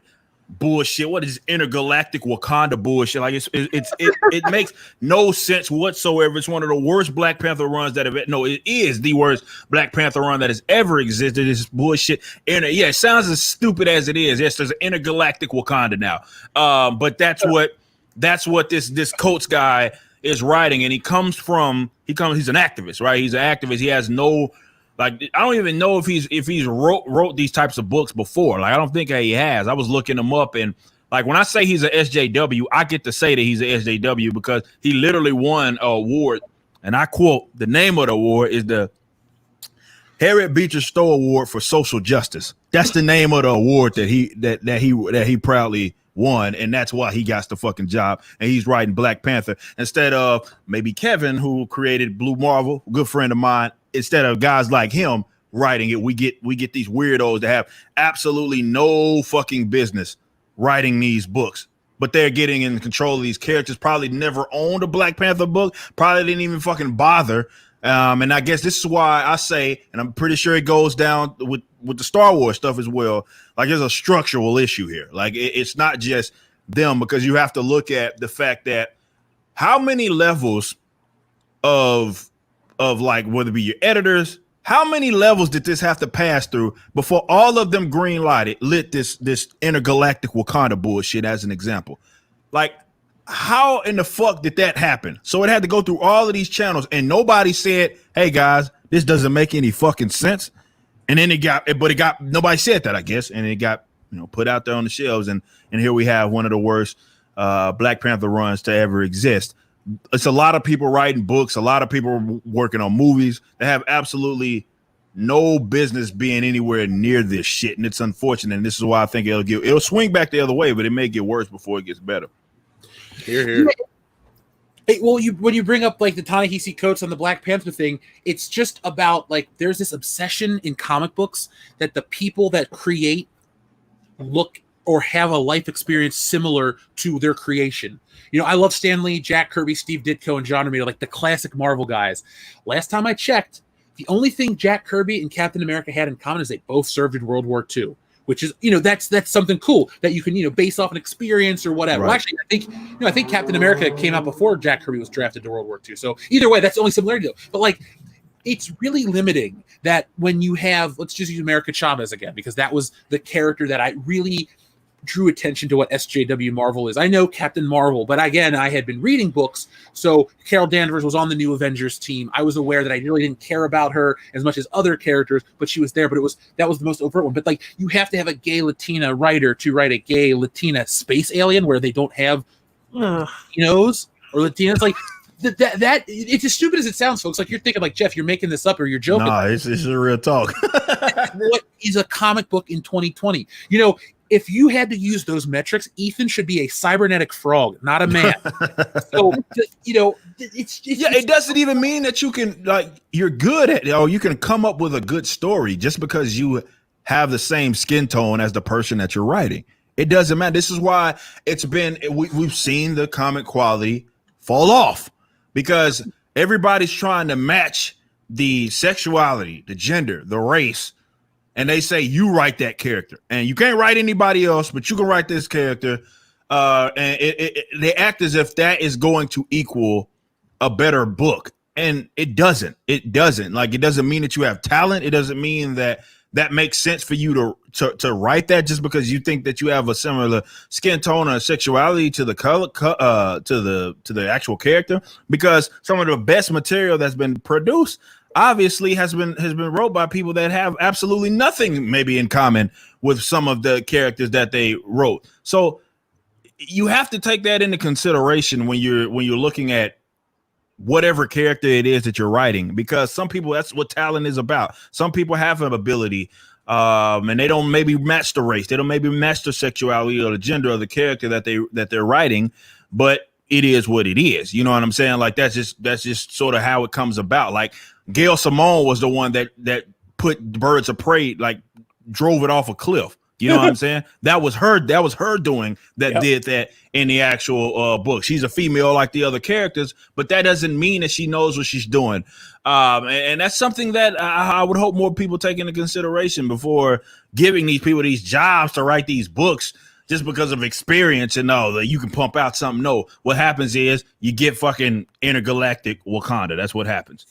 Well, last time I checked, Chris Claremont was not a mutant. So he had the best Very run true. on X-Men. He and John Byrne are the best creators on that book ever. And yes, I love Jim Lee. He's one of my personal favorite artists. But even Jim Lee's hero is John Byrne and Frank Miller. So I'm just saying, like, there's just this iconic thing. And those guys were just, you know, by today's standards, they're two white guys. They don't have a life experience. They can't talk about what it's like to be Russian or a Jewish girl or a gay character or a blue fuzzy, you know, mutant. Like, the thing is, it's all fantasy, folks. It's all creations of people's, you know, minds. I don't care what my creators look like. Rod Serling from the Twilight Zone. Guess what? He doesn't live in the fictional Twilight Zone world. So, he's not able to talk about aliens and monsters and stuff because they're not real. But, you know, it doesn't matter. It's all fiction. It's fake. It does not matter who's behind the camera. That's the same with, like, Wonder Woman and these films, these female-directed action flicks. It's like, it doesn't matter if a woman directed Wonder Woman. Yeah, it's basically turning their same mentality back onto them when they just turn around and try to tell us with an excuse of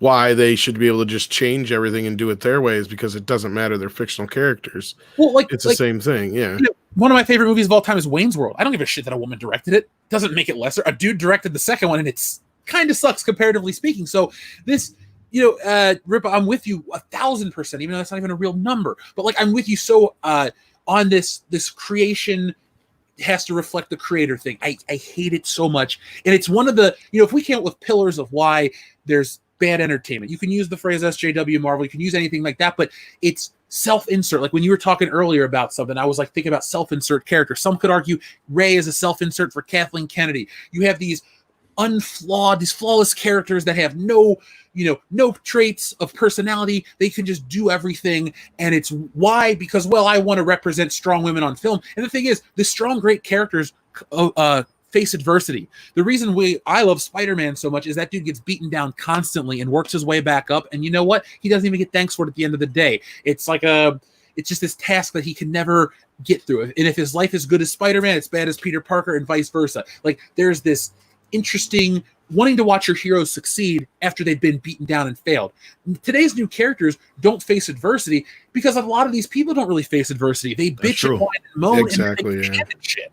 That's true. Yeah, and that's what I was talking about that one time when I had that one conversation with my friend. He was saying kind of the same kind of thing right there. And the same thing goes for actors in films. I'm getting sick and tired of it. Why is it that an actor has to be gay if they're playing a gay character? Exactly. Why? I mean, by this mentality, we're going to get to a point where they're going to retroactively start taking away Oscars from people and shit. It's going to get crazy. And when is it that a creator just can't create? Why can't an artist be an artist? Why can't an actor act? Why can't a writer write? I mean, and we've talked about this before. By their mentality, as a white schlub from the Midwest, there's only a few movies I should be able to relate to. But guess what? There's a ton of movies I relate to. I am not from Philadelphia. I'm not Italian, and I probably couldn't box my way out of a wet paper bag, but I love Rocky. Okay? I may not relate to him on any superficial level because I'm not an Italian 30-something wannabe boxer, but I can relate to his underdog story. To tag on to that real quickly, we talk a lot because it's the most obvious one about exactly these things about, people telling white people, you can't write this, you can't be this, you can't do this. But it's just as limiting for the people on the other side of things. Like, sure, no one's telling gay actors they can't play straight characters, but they're also basically telling gay actors you can't play gay characters unless you are completely out. And that's what I've talked about with some people now. It is that right there. You are forced. It's different, if you're black or whatever, everyone can see that. But for gay characters, really, your sexuality and whether you're out or not should be on your terms and your choice. That's a good point. Yeah.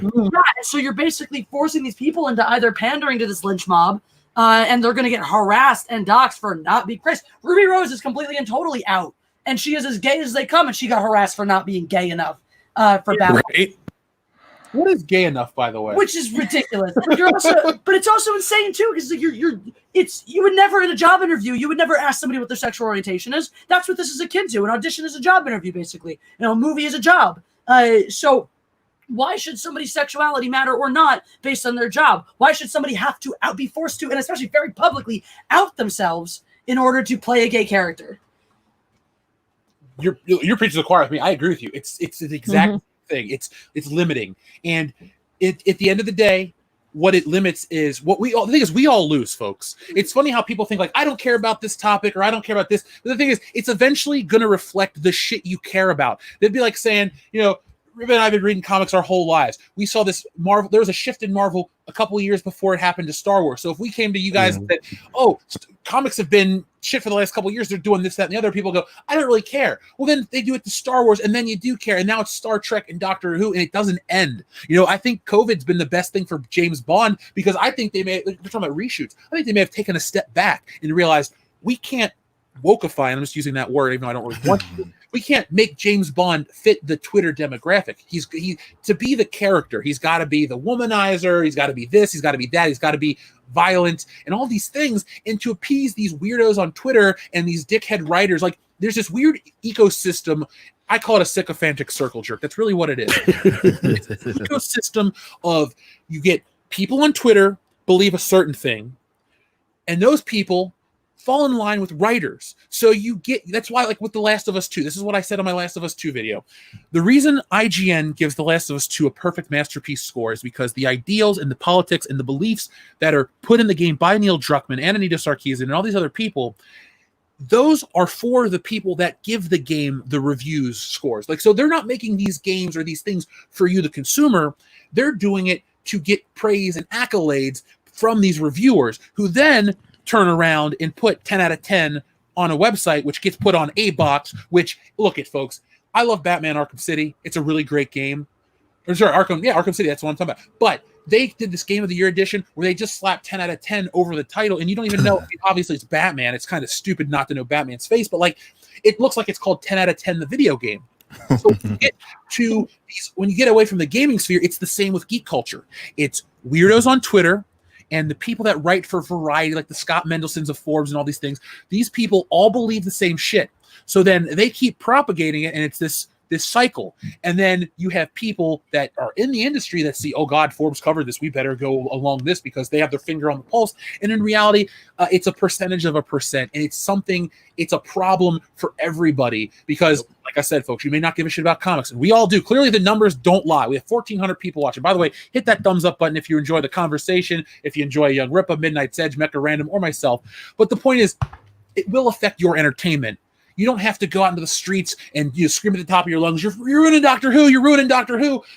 But just be aware that your favorite property is not safe. Your sports team this is a culture thing, man. Like, it's a culture thing. Like, this is why, I feel for a lot of the Star Wars types, you know what I mean? Because, I've been dealing with this garbage and comic, but no, this is a culture thing. Like, it's going to impact so many different things that you may not be interested in now, but don't worry, it'll get to you. It'll get your way. It's like, you want to talk about viruses, that's the virus, right? And it spreads like wildfire. Unfortunately, people, because I guess social media, definitely the Twitters of the world, the Instagrams of the world, like if you're always on it, it makes people, and the internet just really in general, it makes people feel as if like those are the only individuals that exist, the folks that will respond to that.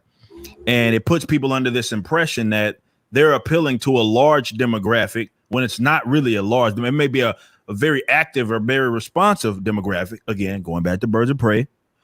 It's a responsive demographic, but that doesn't necessarily equal sales or anything of that nature. But that's why I call them activists, because people have, like, whether it be actors, whether it be people that are writers, like they're more concerned about the social and the political views that are being perpetuated in the material that they create. And if they can get some other guy on the other side that co-signs that, it's all good for them. And this is why so many people that exist in these subcultures that don't think like that or they feel like they have to suppress their ideas.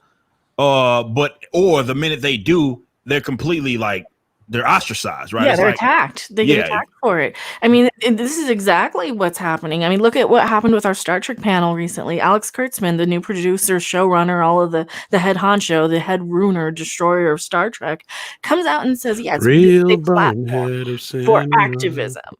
It's like it's a 45-minute long commercial just to advertise what your propaganda product. And I want to elaborate a little bit more on what Jesse said too about only you have to be out if you want to play a gay character. Well, from the other side of that, even let's take Batwoman as a perfect example, right? When you say only a gay actor can play a part, or only a gay person can watch something, what happens when you're a straight person watching a gay character on TV? Or if I'm a white girl and now Batwoman's black, am I even allowed to watch it anymore? No, I'm joking. No, but you brought up a great point, Mecca, and that takes us to the huge success that the online San Diego Comic-Con was this past weekend. The pre-recorded Star Trek panel where Kurtzman flat out says the message comes first, Star Trek is secondary. Yeah. Yeah, I think they suppressed my video too, because I know they suppressed my real boneheads of cinema. Yeah, because I did a teaser video about something that Akiva Goldsman, the other producer, had said about Picard, and I'm like, oh, Picard's going to be even worse, and that one did well, and then I did the one right at Comic-Con, and that one just squashed. This year's Comic-Con, this is the perfect transition. Now, Rippa, you remember when Comic-Con, you'd get those big announcements from a Marvel, like, hey, we're doing this big crossover. You get excited. I mean, now, this is just a random question for you quickly. Do you read a lot of books on comic books? What I mean, like creators, behind the scenes stuff. Are you just strictly the comics themselves, or do you read about the entire creation process? Well, I've had to read more about it because I'm trying to figure out why they keep putting out shit. So now, yes. Previously, no, and even still to this day, I'm probably not as in deep in it as some other people, because I just more so care about the material and the product that's being put out. But no, I've had to start getting sent those stories and covering them, because I gotta find out why. You get to read, and I was like, why do these suck so bad? So you want to do some investigation, and that's more so what I'm doing now. So I'm not into it like a lot of others are, but as of recently, I've had to be, because I got to understand why this shit is as bad as it is. Well, the reason I asked you is because Comic-Con used to be, it's named Comic-Con. So, but there used to be this emphasis on the new stuff, and it was so exciting as a fan. Absolutely. Now it's movie con, toy con, and it's fine if making Comic-Con about that stuff would keep comic books around, and if they were quality, I would be completely fine. Like, look, everybody bitches about the Hall H panel at Comic-Con from Twilight, and that ruined Comic-Con for a lot of people, myself included. Definitely took Comic-Con down a level, but they have reached a new level of depravity. Tom, Mecca, I know you guys want to talk about the Star Trek panel. This is this has been something I saw this morning. This article from Variety, which, by the way, I know I bring this up every show, but I drive past the Variety building once every couple of weeks if we're coming off of a specific highway. It bothers me to know that I'm so close to this. Like, Scott Mendelson is in my neighborhood. It said people you may know locally. You could have lunch with him. I actually was thinking about reaching out to him. Like, I made a lot of videos about you. Let's talk. It's on. I know we won't do it, but it'd be funny. I try. The Mendelson. The Mendelson files. But the thing is, like, Comic-Con, it used to be something great. It's funny. It goes to show you how, like, the COVID stuff really puts in perspective what is really popular, what is really beloved, and what is really timeless, and what can, like, I won't call it recession proof. That's a bad way to say it, but it's something that no matter how big of an impact we're feeling in the world, there are just certain things that historically have always been successful. It goes to show that the way that Comic-Con has been co-opted to this multimedia event, it's all a lot of fake manufactured hype, and there's just these images you see that you get excited over. And when all that stuff's gone, it goes to show that the message of Comic-Con's nothing. So I wanted to pull this up this year. This was interesting because it says Comic-Con social media engagement was down 95%. That's just a huge number to me. You had over 1.7 million tweets last year and 93,000 tweets this year. The same with TV, the same with movie panels. So it goes to show you, by the way, it goes to show you what I searched for on Google, all these Batman ads, but it goes to show you just how checked out we are as a society, as a geek culture. Like, we're just removed from it. It's just not worth even talking about on what is historically the week for all of the nerds and the geeks out there that love this shit. It just no longer holds any weight. Well, you can't gather there, and half the fun of Comic-Con, I imagine, for a lot of people was dressing up, finding other geeks to hang out with, giant fan meetups, seeing celebrities. I think that's half of the fun of it. And when you just look at the panels, like, I mean, look at us with Star Trek Las Vegas last year. It was more fun to hang out with everybody than to go to the panels. Oh, I agree. Believe me, like, this year, if it happens, I have no interest in going to the convention. I want to meet the fans, hang out with listeners, go to bars, go to whatever happens in Vegas. Like with you guys last year. I didn't go to the convention at all. Hung out with you guys at the bar and had a fantastic time. I'm all about the engagement, but you're right. That's gone this year. Mm-hmm. And look, I was looking through some of these, and I was going to do a video on this. I've just been so busy reorganizing my office and everything, so I didn't get a chance to yet. But some of these panels, if you look at all these like diversity panels and women's panels, they're getting like 600 views. Well, they're getting shit views on like, most okay. of them. And I know I don't have much to talk about here. It might just be a YouTube issue, but if people really, really cared about the Comic-Con panels and cared that much about Comic-Con, they would be doing better. I mean, the panels that, like, how many did the Bill and Ted panel with Kevin Smith get? 7,000? I think the Bill and Ted one's doing a little bit better. They got that on 2 different channels as well. So okay, I mean, at least if I've been trying to keep eye on one because they got mirror ones here and there, but that one did pretty well, and they actually dropped some good nuggets in that one. But we'll get to that later. And those Star Trek ones were just terrible. They were just.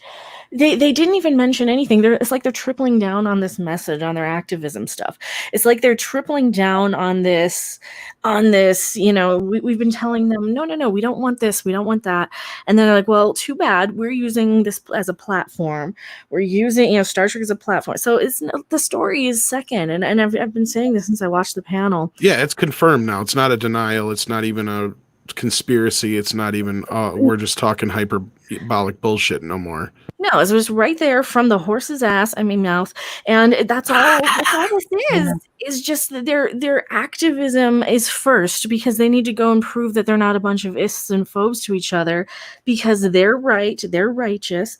What they say is way more important, and that they really, really believe that they're giving us this message that's hopeful and optimistic. They really think that they're out there going to try and they're going to change the world with this Star Trek crap. And if you watch Star Trek now, you're on the right side of history. Oh, really? Because you know what? Here, as a woman, let me just speak as a woman. when you go and you watch this new Star Trek, you're not doing women any favors. They're all horrible, condescending, snotty, arrogant, rude, nasty, telling Picard what for, telling every man on the whole ship. They have no respect for anybody around them. They're the worst, meanest, vindictive, most vindictive garbage characters. You have your Seven of Nines who used to be characters that you would aspire to be because they were trying to find their individuality and their humanity and trying to be better than they are, just regress into this drunken druggie who's hopping in and out of bed with another druggie, going, playing, basically turning all a bunch of Romulans into a bunch of characters in a video game she just plows through. And that's all this new Trek is. It's just garbage. It's just mindless garbage just to flash at a bunch of dumbasses on Twitter. That's my answer. Look, I'm with you 100%, and I keep saying it. Maybe I'm not the Star Trek guy, but I care. And by the way, Tom, could you tweet me or send me that link to that Kurtzman thing, because I want to look at that. the Boneheads of Genius, or just Boneheads of Cinema. I mean, Jesus, yeah. I can't even talk today. Don't worry, You just want me to share it, or you just want the link? No, just send it to me personally. I want to use it for video content. Oh, okay. I was gonna say you can play it now if you wanted to. I don't care. It's only a minute long, so. Do you think we'll get struck? Oh no, I haven't got struck. What's his own channel? So I double checked it. Yeah. Okay. Then yeah. Is that what you're talking about, or which one are you talking about? No, I was just asking you to send me a link to Kurtzman's whatever he said at Comic-Con. Oh, that. I wouldn't show that on here because they struck their own frick.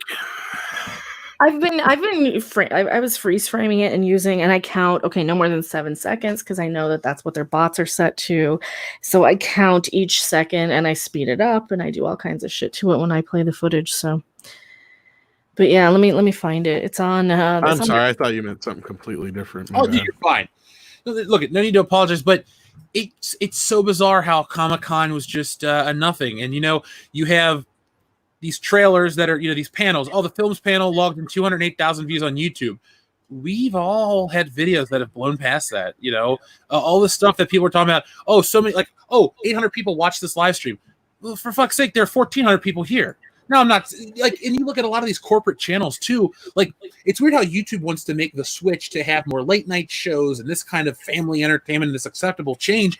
But those big channels that have the blue check marks that have 5 million subscribers sometimes get 600 views in an hour on a video about the Snyder Cut or some random corporate approved thing.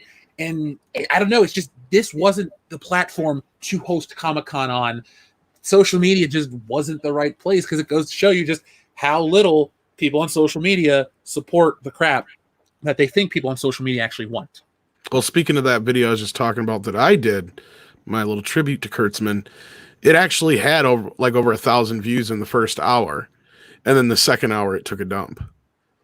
See, that's every one of mine. I'll get if the video's doing well, it'll get 1,000 and then it'll just drop. Yep, it's across the board. I talked to Anna. Okay. There's no reason it shouldn't have had 10K views by the end of the night. It's because they slow it down. Believe me. Mm-hmm. I said to Rippa off air, we were getting 10 times the views when our channel was 1/3 the size. Then you get to a certain point and they pull it back. Remember last year when they tried to take away our check marks from being whatever past 100,000 view channel?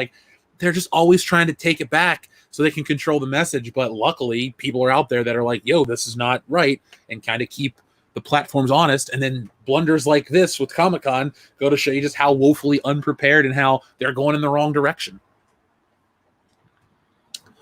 But now you guys wanted to talk about specifically from Comic-Con some of the Bill and Ted stuff, correct?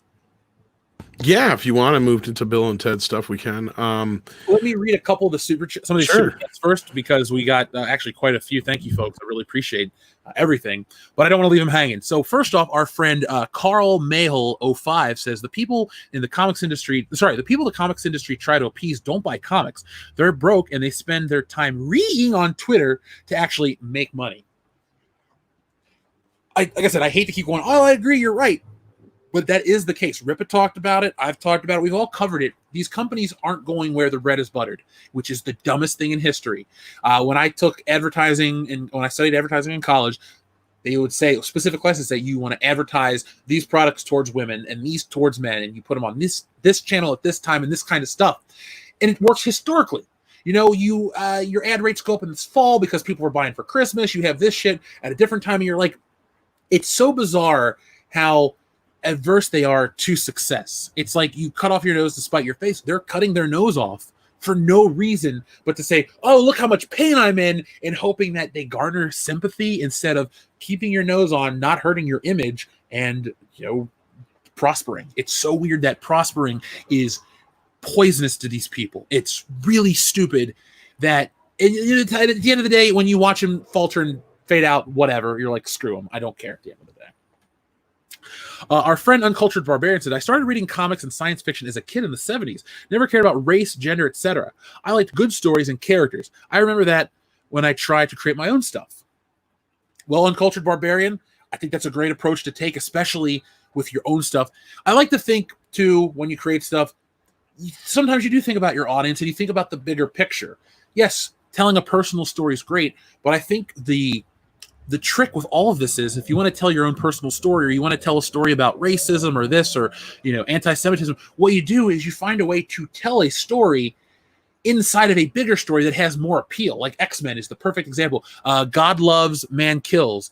You have deep allegories in there. You use, I think the guy's the senator, he's the religious zealot guy. The point is, though, you're telling a story in this thing about discrimination without making about modern day discrimination, because nobody wants to read, X-Men covered the AIDS stuff, the AIDS crisis in the 80s, without, covering AIDS crisis in the 80s. Like, it was easier to do under that guise of telling a story. And I'm with you, though. I don't care about the race and color. Bond's my favorite. I look nothing like 007. Can never look like 007, and that's fine. I don't need to. He still can be my favorite. Han Solo, Indiana Jones, all of them. Same guy. Don't look like any of my favorite things. So there we go. Thanatos Felicitas, says, the first comic was Frankenstein. My first comic was Frankenstein. It taught me how to read, and I had trouble learning to read. Press 1 in the chat, folks, if you learn to read from comics. I am one of those people. I'm going to pop one right here. Comics, I read them at an early age. It taught me how to read better. I read tons of books and magazines, but comics were a fun excuse to read. So, well, it engages you. That's the thing, is if you can find something that engages somebody, especially with some kind of learning disability or just a little slow or whatever, reading and stuff like that, something like a comic book can be a great place to start, and it really sucks them into the story while they're also learning at the same time. Our friend Joey Bryant says, 90s heroes, give them all pouches. Rippa, what are your thoughts on Rob Liefeld? I probably don't hate him as much as like everybody else does, or think his shit's kind of funky. But yeah, it's one of those things I learned to just he's fucking his Rob, you know what I mean? Like, so I don't have a strong opinion on him for sure, but and I know let me just say that I know why a lot of people do. I have softened my stance a bit on him because he's not really like stuck in that era anymore. Yes, he has a discernible style, but he does keep drawing. A lot of these guys, like, if we took Jim Lee in the 90s, and he's great in the 90s, and he never evolved, that would have been fine, would have been a cool career, but then we would have never got his run on Batman, which in some people's opinion is one of the best looking runs. I think I might edge it out to like a Neil Adams or something more classic, but like his Batman, the way he drew that is different from the way he drew X-Men. These artists always evolve. Look at Ethan, look at the old Cyberfrog, the Ashcan edition, look at what's making the money. Right. I respect Rob Liefeld from the standpoint that he has evolved. I don't like his early work, but I actually think I would like him as a person. He's interesting to listen to. I don't have bad things to say about him. I understand why people make fun of his old work, and there's that article, but there's a level of respect that I have for him, and that's not me watching what I say publicly. I don't give a shit. I will tell people who I like as a consumer. We all have that right, so I will tell what I like, what I dislike. But I think he's in an interesting category as someone who never stopped trying to better himself. I think he listened to a lot of that shit and went with it and tried. Yeah, for sure. I can see that for sure. Our friend Swinging Cod says, you keep missing the point. They aren't stepping on legacies of other women because they don't consider non-intersectional feminists to be women. Mecca, do you have anything to add to that? Well, here's the thing. A lot of these sort of male feminists and female, like the feminist types, they will basically use all the same sort of schoolyard bully tactics to shame you into their side. So, if you're a woman who doesn't toe the line as everybody else in the kind of on, whatever political affiliation that they think you might be a part of, then you're automatically on the other side. They have a very much an us versus them mentality. So I don't trust when the feminists or the male feminists go around just completely disregarding another woman's opinion just because we don't say the same thing that they do. Yeah, that's a good point. Mhm. Well, they've even changed the definition though of bigot to where it basically means that you don't agree with what I agree with.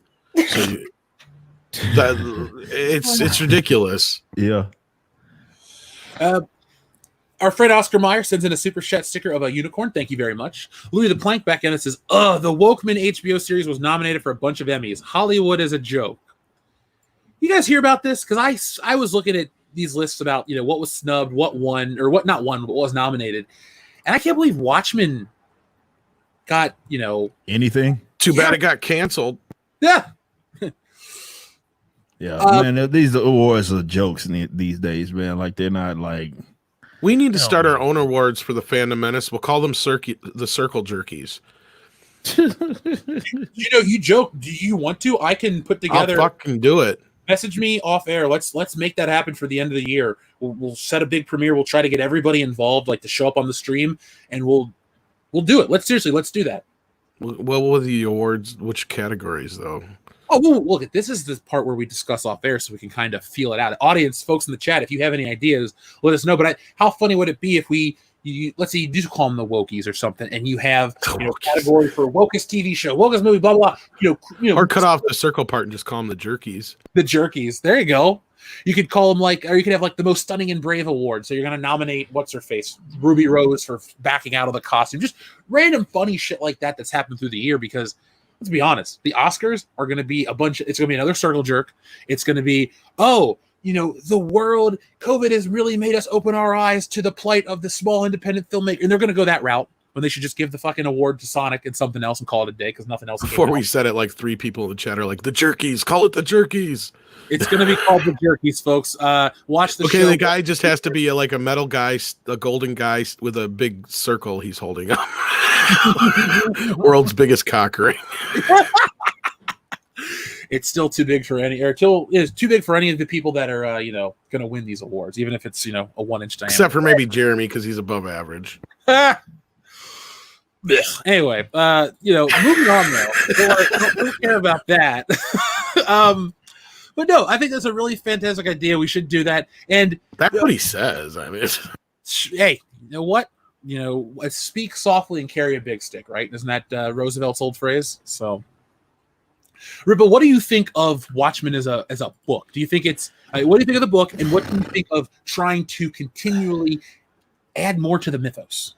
I've never been that big of a fan of Watchmen. I know Watchmen. I wasn't the biggest fan of like how they kind of try to introduce it more so to DC with the main universe with this whole basically the integration of them. Look, what DC and really anybody, they've been dead set on trying to make Watchmen something that it should have never been or never could be, right? So I've never been a big fan of Watchmen. The show was a joke. Couldn't get through much of it. And I figured that was the case. It was really bad. It was really bad. Watchmen, but Watchmen it's never done it for me. Let's just say that. It's never done it for me. It's never done it for me. There are some people, there's a really niche group of people that are really, really into that shit.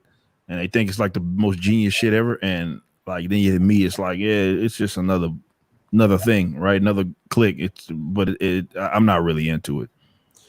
It's kind of refreshing to hear because I'm one of those people. I'm very adverse to when everyone says something's great.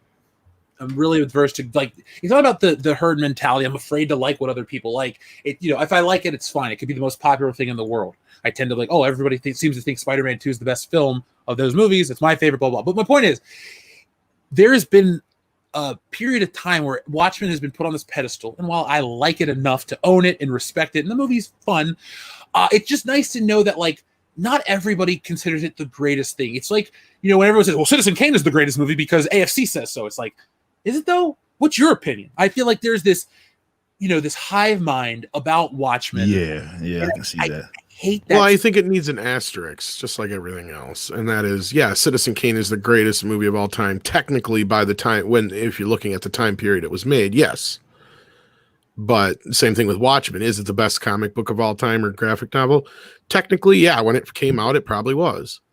But we've had a lot of shit since then that I think has probably been more impactful or better or what have you. Again, you're right. It's all subjective.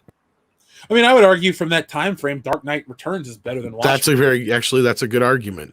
I mean, I'm one of those. I love the Watchmen graphic novel, though. It's probably one of my favorites, if not my favorite.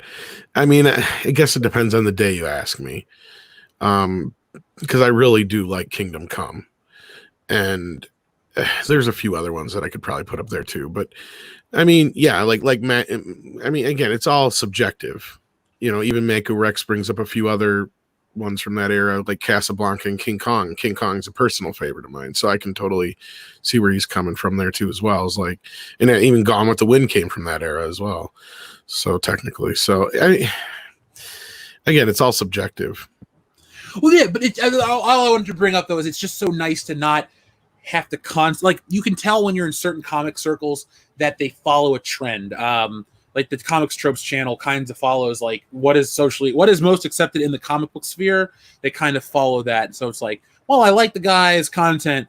It's predictable at certain times, if that makes sense. So, but yeah, the Watchmen stuff, I wasn't going to give it the time of day. We have HBO Max for free from a friend. Just not going to watch the damn show. I just see it as they hijacked it for their own personal politics. That's why they don't get my. And they totally ignored what the original book was about. Culture Casino, thank you very much. He sends in a super chat sticker of a unicorn. Our friend Joey Bryant says Kibblesmith thinks the New Warriors was cool for him. Well, the new Warriors are too cool for us. He can keep them. Well, looks like they're going to keep them. That's the thing. They're not coming out for us to go out to the store and pick up Safe Space, Snowflake, Internet Gas Boy, and Try Hard, the Be Hard, or whatever the vampire. My bad. Oh, the world is a vampire. Be negative. I just call him the world is a vampire. You got Lunchbox. You got the world is a vampire. Heart Gas. That I can't believe they can take a song that I generally like and turn it into like a fucking joke that I'm like, I'm embarrassed to ever like this song. A Culture Barbarian says, what Disney did to Star Wars and Marvel Studios should be a masterclass and not how to create storylines, characters and storylines, excuse me. With Star Wars, for sure, that should be a class, how to fuck up $1 billion franchise. Not only that, the lady, and this is a lot of these are going into our Boneheads of Cinema of Kathleen Kennedy, so spoilers on that, but she worked with Steven Spielberg for 40 fucking years. Don't you think some of that talent would have rubbed off on her just a little bit? No. Mm-hmm. No, she was getting him a coffee. Mm-hmm. Yeah, it just goes to show you how much involvement she had with the creative process. She wanted instead of Indiana Jones to get the girl, she wanted him to get the dog. Why did he get the dog? What if he gets the dog? Like, oh my God, go home, Kathy. You're drunk. We called the dog Indiana. She's the worst. Seriously. It goes without repeating. She blows at her job. Thank you, lady. You are good as a executive producer and all the money stuff. Thumbs up. You are not creative at all. You should not have any say in the creative aspects of these things. You're not George Lucas. Let's just leave it at that. She's not. Yeah. Our friend Matthew Sturgis, thank you very much for the generous super chat. He says, I'm happy to say that my first comic and one of my faves has never bent the knee. Usagi Yojimbo by Stan Sakai is one of the greatest creative achievements I know of. You guys rock. Thanks for being awesome. Thank you, Matthew, for being supportive. Thank you for listening. And I like Usagi Yojimbo. First time I remember him, though, was the toy line with the Ninja Turtles back in the day. That was a nice reminder of growing up, dude. Some of those Ninja Turtle toys, like what was it? Not Muckman, because he's a He-Man character. Who was the one that was like a garbagey looking character from the Ninja Turtles? It was shit. I know exactly who you're talking about too. I think it was just like Junkman or something like that. Maybe something along those lines. It was a fun era to grow up in. Like, you had all these really ugly mutant-like characters. I wish I would have, as a kid, bought those and then had the X-Men fight them. That would have been kind of fun. Back before boys weren't wusses.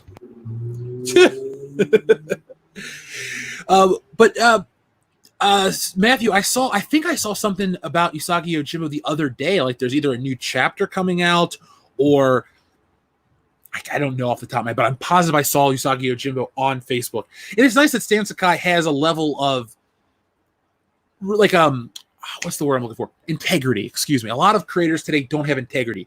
I have nothing but respect for Todd McFarlane. The dude has integrity, and look at his brand.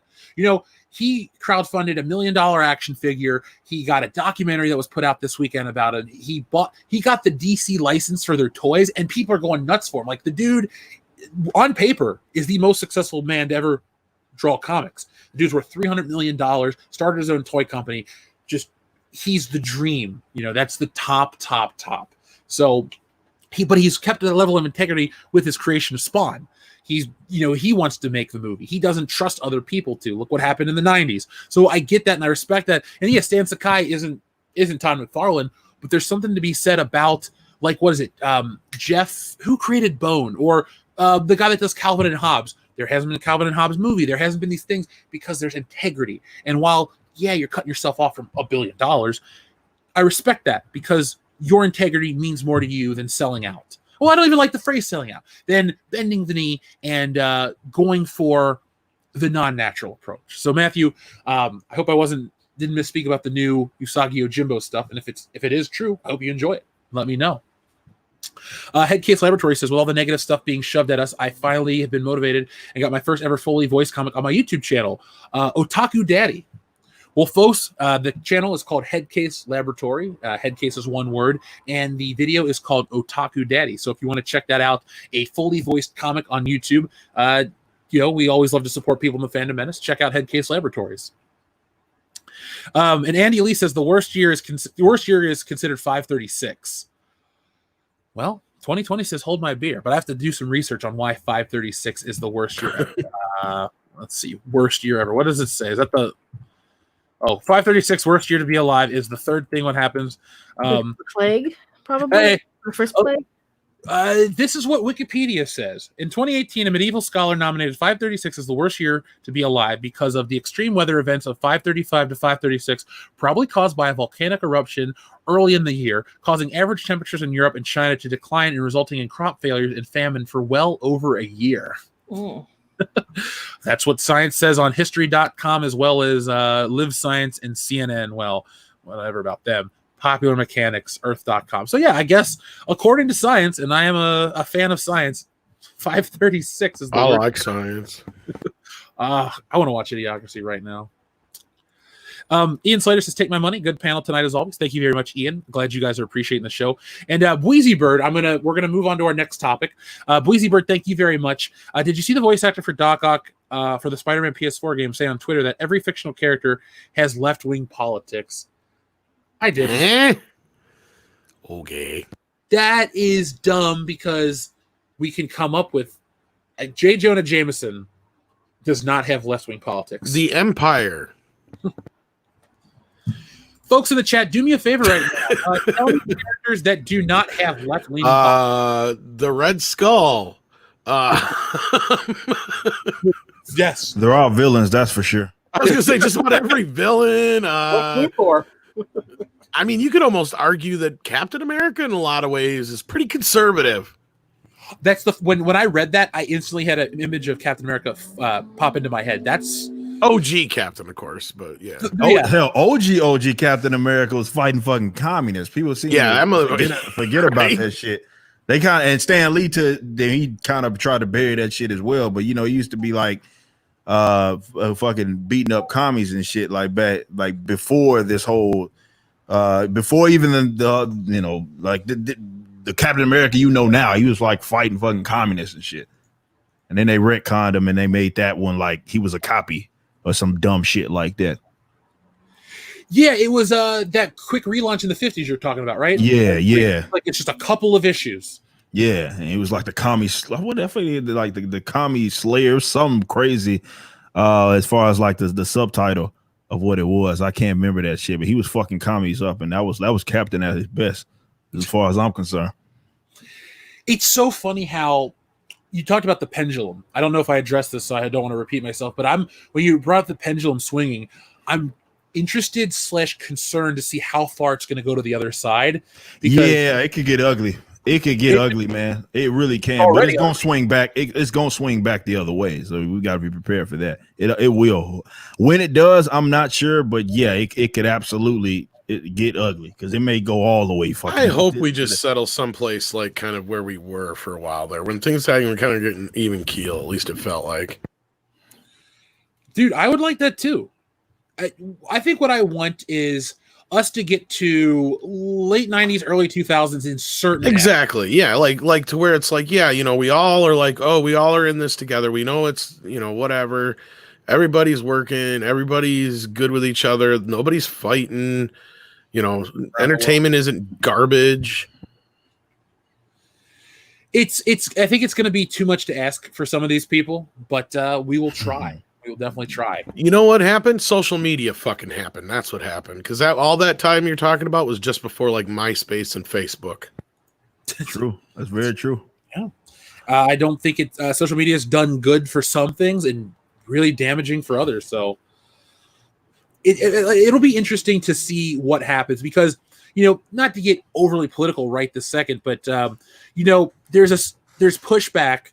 Let's just say it, like against the white characters traditionally, and there's a certain thing that's going on right now. I'm not like worried, but I just want to know how far that pendulum is going to swing the other way. And will the people who've caused the pendulum to swing so far one way, let's just say left, just for the sake of it, absolutely. Will it hurt the people that they claim to want to fight? And will those people that caused the pendulum to swing so far back, will they stick with their morals and will they push for whatever the fuck they're pushing for? Does that make sense? Does that question? Yeah, nah, like that. I mean, historically speaking, when it does end up swinging back the other way, unfortunately, it does tend to at least present itself in an extreme. The problem with what we have here, though, is that like it's obviously it's an echo chamber, but it's like worse. It's like these guys have not only attempted to make it about them and their personal politics, as far as the culture or subcultures that they're involved in, doesn't matter what it is. I mean, this shit's everywhere, man. Sports, entertainment, like any form of entertainment, this shit is everywhere, man. And they throwing it in your face, man. And it's at some point it will swing back the other way.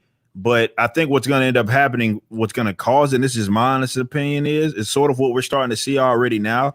Well, they started coming for the demographics that they claim to fight against. Like you're starting to see, for example, among like black communities right now, where straight black men, like they call straight black men like the white people of black men, or the straight white men of black people, or some shit, because we're the most privileged, or some stupid shit like that.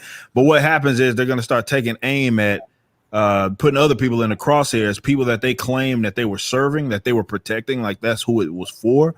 And I think that's what's going to cause a more ideological change. And yeah, like I say, in that war, dare I say, culture war, it could get ugly, unfortunately. And I just say expect that. Like that's just what's going to have to happen. Like it's going to happen. Like I won't say it has to happen, but it will happen. As it will absolutely swing back the other way. But where it lands, we'll see. But it's going to swing. So be prepared for that.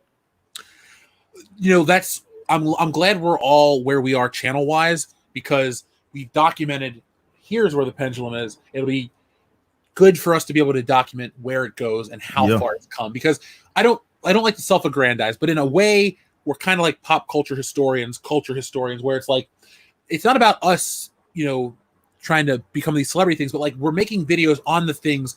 We're really like a day by day analysis of where things went, how they got to where they are, and the decline. Because it's like, how did we get from A to Z? Well, you got to follow B through Y. So we are that B through Y. So when Alex Kurtzman comes out and says this shit about the messages first, down the road when people are like, why is it, when more people are open and aware to the ideology before story, here's the point in time. It's, July 2020. So, folks, just keep your eyes open to what's going on, and we'll all kind of just go through this together. We'll weather this storm together, and hopefully we come out better on the other side. Yeah. So Tom, you there's something you're really excited to talk about this week, and I love the passion that you bring to the show. Folks, Tom really is the glue that's holding a lot of this stuff together. I mean, he came up with the International High Council. He helped us get all that stuff together. He really does a ton. So it's exciting to hear Tom be excited for something, and I'm excited. And I know Mecca's excited for this too, because we've talked about this off air. And Rippa, I know you're aware of what we're going to talk about in the greater scheme, but Tom, what is this thing that you're very excited to talk about? Are you talking about Bill and Ted? I am talking about that. Well, of course, we had a panel where they talked to, I believe it was Keanu Reeves, Ed Sullivan, Chris Matheson. Who else was on there, Mecca? Or was that it? They Sullivan, who, what? That was on the Bill and Ted panel. Oh, Kevin Smith was on there, I think. Well, Kevin Smith hosted it, yeah. Okay. So yeah, Kevin Smith probably cried 3 times, but no, he of course gave the movie a glowing review and dropped a spoiler, I believe, on accident, because I don't think this one was pre-recorded like the Star Trek panel. And that was one point I was going to bring up earlier. I think that was missing one thing, especially from this Comic-Con, is when they're out there in the public, they drop a lot of stuff they don't always mean to necessarily. That's where we get a lot of our best nuggets from, It's like this year just felt so lackluster. Plus, they're holding back on everything because there's nothing to talk about. But they decided this last week, I think it was, that they were going to release Bill and Ted Face the Music in selected theaters and on digital on September 1st. So the film's coming out. And it did seem to do better as far as one of the panels go, but I know there's been a few people that are worried after the new trailer come out, and they have been worried about this whole Bill and Ted having daughters thing and them taking over. But I'm optimistic. I've talked to Ed Sullivan quite a bit about it, and I've seen a lot of the points he's made. So I think fingers crossed, I think this is going to be one of the better of the reboots, and it's going to be more of what we wanted. Sure, there's going to be some people that are kind of up in arms still about the daughters and some other business, but I'm not going to drop the spoiler just yet in case certain people don't want to hear it. But yeah, but it's this is going to kind of blend into the whole 17-day window from AMC and all that shit. But it's funny how Bill and Ted in the first movie, they talk about this song that's going to bring everyone together. And in a way, right now, this movie is kind of like the thing that can kind of bring people together. It's life imitating art. And I don't know, it's kind of reassuring that there's something out there that's not going to be embroiled in the culture war the way everything else is. I mean, you can turn on the TV, you get bombarded with news, and you can get that on the internet too. But like, you're supposed to be, at least in what I'm traditionally used to, you're supposed to be able to shut off your brain and like enjoy your favorite things. And nowadays, it's not really possible. Bill and Ted seemed like to be that holdover from an old generation.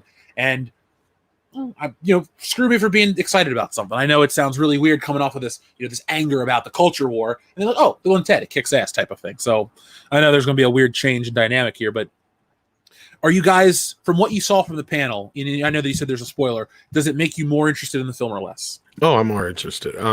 Mecca's I think you said you're a little bit more worried after the second trailer, though. Yeah, I'm more worried that I don't want to be wrong. That's the thing. I don't want to be like, oh, they did too much with the daughters, because here's the thing. Everybody's like, oh, there's a female, like Phil, not to single you out, Phil, in the chat, but he says, female Rufus, female consul, female leader, Preston and Logan write the song. It's going to be woke trash. Okay, I don't know about that. There's one thing you will note is that I can say for a fact she is not a female Rufus, and I know that for a reason. Secondly, the female council, the council was already like half female before. I don't think that really matters. And the female leader part, whatever. I don't think the daughters are going to write the song either. That's not what the movie's about. Ed Sullivan flat out said this movie's not called Bill and Ted's Daughters. It's called Bill and Ted Face the Music. Yeah, and he's sworn up and down it wasn't a political thing. It's not going to be woke on purpose. Yeah. The two guys have been done to death. it was more interesting for him personally to explore a daddy-daughter relationship, I think was another one of his explanations. I was going to say, yeah, if you watch the trailer itself, the only thing that seems to lean towards anything that has anything to do with any kind of genders is that the one part where Ted's dad's like, why don't you guys try being better dads to your daughters? Because obviously that's what the setup is. They've done nothing for the past 30 years. Their daughters are slackers too. And you know, they're kind of like, you know, and you get the scene where Ted's like, you know, I'm sick and tired of, you know, this dream we have not coming true. And, you know, he wanted to move on. And I think that's a big part of it is there's a rift in the time continuum. Rufus is a part of this movie. Mm-hmm. I'm going to say that. And before I say anything more, I will say spoilers going forward for about 10 seconds. Plug your ears if you don't want to know this. Rufus is in the movie.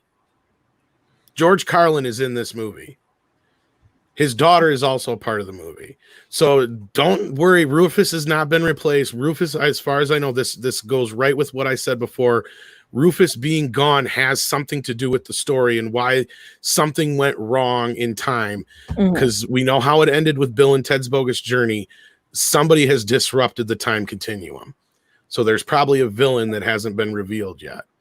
And as far as the daughters go, I honestly think all their part in the movie is they have a little side bit that is similar to the first movie where all they do is collect up a bunch of, you know, musicians through time so that when they get to the end, when they have to perform the song, they're going to be like, dude, we got the song, but we don't have a band. And then their daughters come in and go, but wait, we got these guys. We've got a band, but we don't have a song. Yeah, exactly. It's going to happen probably. So that's what's going to basically happen. And they're going to have, you know, all these classical musicians, including like Jimi Hendrix and stuff like that. And it's all going to be similar to the ending of the second film, and Death and them are all going to show up. And it's, you know, that part where he goes, let's rock. I think that's the end of the movie, damn near. I think that's like right before the end of the film. Yeah, that looks like it. So I have a feeling like I kind of know this is the same story. And that's the thing is this script was written like 10 years ago almost. Yeah, this is the one from 2011 from the best I've been able to dig up is the script that we have now was written pre-woke Hollywood, pre-identity politics, pre-gender swapping everything. And not only that, they never specified in Bogus Journey. I've done countless videos on this where I go in, I show the clip. It just says little Bill, little Ted. That's who we see in this. Even though it was intended and implied that they were sons in film, the only place it was in canon was in the comics, right? Or was and that's not considered canon as far as Ed's concerned because he had nothing to do with the comics. He said he always considered them girls. They were played by girls, and if you look at the way they're dressed, it is kind of they are wearing more feminine colors. They're in the royal blues and purples, and for I can't remember which princess, for the darker haired princess, and then whatever the other one's wearing. She had pink and something else, yeah. Yeah, so they're wearing, you know, they're not. It's not a huge issue for me, as long as, and it won't be. And this is what terrifies me, right? It will not be an issue for me unless the whole entire movie is focused on the daughters and it is just a rehash and Bill and Ted are side characters in this movie. Now, the director has said, no, they're not. Or the writer, rather. Ed Solomon himself says, no, that's not the case. They're not side characters in their own movie, so... And I'm curious if maybe what I just said earlier is a spoiler as to why Kevin Smith didn't run that panel. Because he probably has the most footage of said person out there. Probably. If you get what I'm getting at. Dogma and Jersey Girl. Oh, yeah. Well, everybody forgot Jersey Girl existed, dude. But I'm just saying he's worked with him probably more than almost any other director, and he probably has the most footage of him. So if they needed footage to kind of work with, and with his daughter's blessing. So, yeah. I hate the Frankensteining approach, though. I do, but it all depends on how they handle it. Yeah. So, what do we all think about Brie Larson and her infatuation with Nintendo? Brie Larson she just wants to be a person, okay? I think she's people. So she keeps trying to people. Mecca, what is that from? It's from a movie. She thinks she's people. Oh, probably The Simpsons. Okay. No, but the Santa Little Helper episode, yeah. Well, it's a riff on her. I just see people speech that she gave, or it was an interview for. It wasn't a speech. Somebody asked her what it was like to play a superhero or play Captain Marvel. I don't remember the exact question, but she's like, "I don't play heroes. I just play people. Yeah, I just wanted to be a person. I didn't want to be a hero." It is the best thing ever. It was a I can't remember, it was an Entertainment Tonight or Variety or whatever it was, but it was for her film Just Mercy, and I think she got a talking down to from whoever, because here she's been all, oh, I'm a champion for diversity, and I'm all for all these stuff, and I don't want all these white dudes coming in, and there's all these white dudes coming over and asking me questions at these press junkets, and I don't want to see any more white dudes. And then she's doing this, very, it's a racially heavy sort of movie. It's about equal rights in the Deep South, and she's playing an activist. Big stretch for her, I know. But she's out there, and I think she got a dressing down where they're told her, okay, be more humble, be more humble. So they're asking her, oh, what's it like to be, what's it like being a hero? Did you always want to be a hero? And that's why you're playing Captain Marvel? Oh, I didn't play Captain Marvel because I wanted to be a hero. I just wanted to be a person. And that was a great platform to play a person. Like, what are you on? Oh, yeah, she used the word platform. They always use platform. That's the new word. That's the new word. And I've been meaning it ever since. I have a platform. So I need to use my platform. Rippa, what do you think of the Brie Larson shit? Like every time she opens her mouth,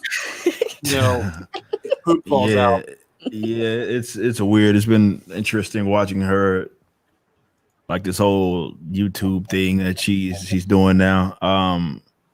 And her like migration over to a platform that, like, in YouTube that doesn't, I don't know, man. The whole thing was weird. It was obviously manufactured completely. But yes, it seems that they're trying to, I don't know whose idea was, publicist, agent, someone was like, we need to try to present you as more of a like a regular person. And that's what better way to do that than to do a YouTube, right? But yeah, like I don't think a lot of people are buying it. Maybe. I never really saw the big shit with Brie Larson, just even as an actress. It's kind of been weird for me to look at this and see her kind of come out of nowhere like that. And I mean, she's Brie Larson, you know what I'm saying? There's nothing like her and Captain Marvel, for example, is just fucking like, you could have got fucking literally anybody to do that shit off the street to play the role that she played in, and there's nothing special about that role at all. So yeah, I mean, I guess they want to present her as a regular person, and I think a lot of people are. Some people, well, I want to say some people, I guess maybe are buying it. Some people aren't, but it's clearly an effort by her team to try to present her as a regular person. Yeah, like an actual human being. Why that's the case, maybe, you can speculate and try to figure it out why that's the case, but clearly there is a concerted effort to try to present herself as more of a down to earth, actual regular person, which, like I say, a lot of people aren't buying that shit. Well, and I know why. It's because she's lived in this lap of white privilege her whole life. And that's where I've said before, I understand where people like her think that the whole world is just full of white privilege, because that's been her whole life. Like, she's literally had everything handed to her. And that's where I hate getting into arguments with people about it. It's because they don't even wrap around their head that it's like, no, if push came to shove, if the cards were down, if you told Brie she had to give up her role to somebody else that wasn't white or her, she would lose her shit. Yeah, I'm pretty sure she wasn't raising her hand up to say, hey, actually, I shouldn't be Captain Marvel. Monica Rambeau should be Captain Marvel, so we should get a black woman to do it. I'm pretty sure she wasn't lining up to say that. Oh, hell no. And even people like Mecca and quite a few others have even started campaigns and stuff for her to do just that.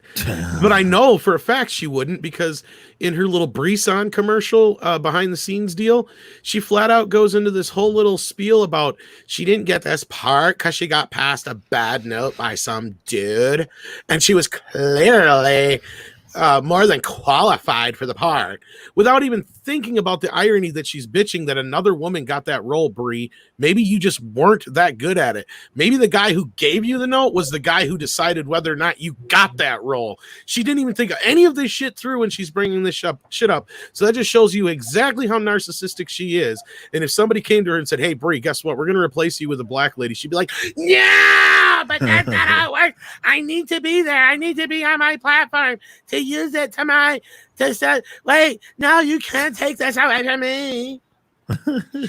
I love your Brie Larson voice. It's because it's so good.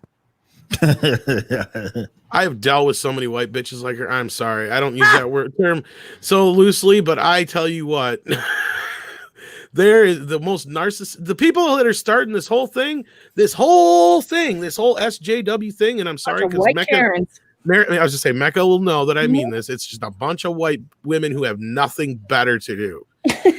This is the new Bridge Club. This is the new they're all Gladys gossip Kravitz circle. Yeah, in people's windows. That's an old reference. True. No, they're all going around, just starting shit because they're all mean girls, and they're mad at daddy because they have to work and they don't have their prince come in to take care of them. So they're sitting around on Twitter being miserable because they have no confidence in their abilities to do anything. They complain, they bitch and moan. They want to get back at everybody. Yeah. Who was it that we talked to on the show that talked about that not too long ago, guys? That brought up when all this stuff, it starts with the Karens, and when they attack, then they'll... Fuck, who was it? We had somebody on the show we talked about. Anyway, look, I don't want to hold it. I apologize on your behalf for forgetting as well now. I will forgive you. No, I'm just fucking with you, man. I forgive you if you forgive me. How's that work? Then we're perfect. Then all is forgiven. All is forgiven because we're gonna close this stream out in a couple. Yeah. The puppy. Our friend Gene the Machine says, "Can we have an art cover of Vampirella and Fat Geralt?"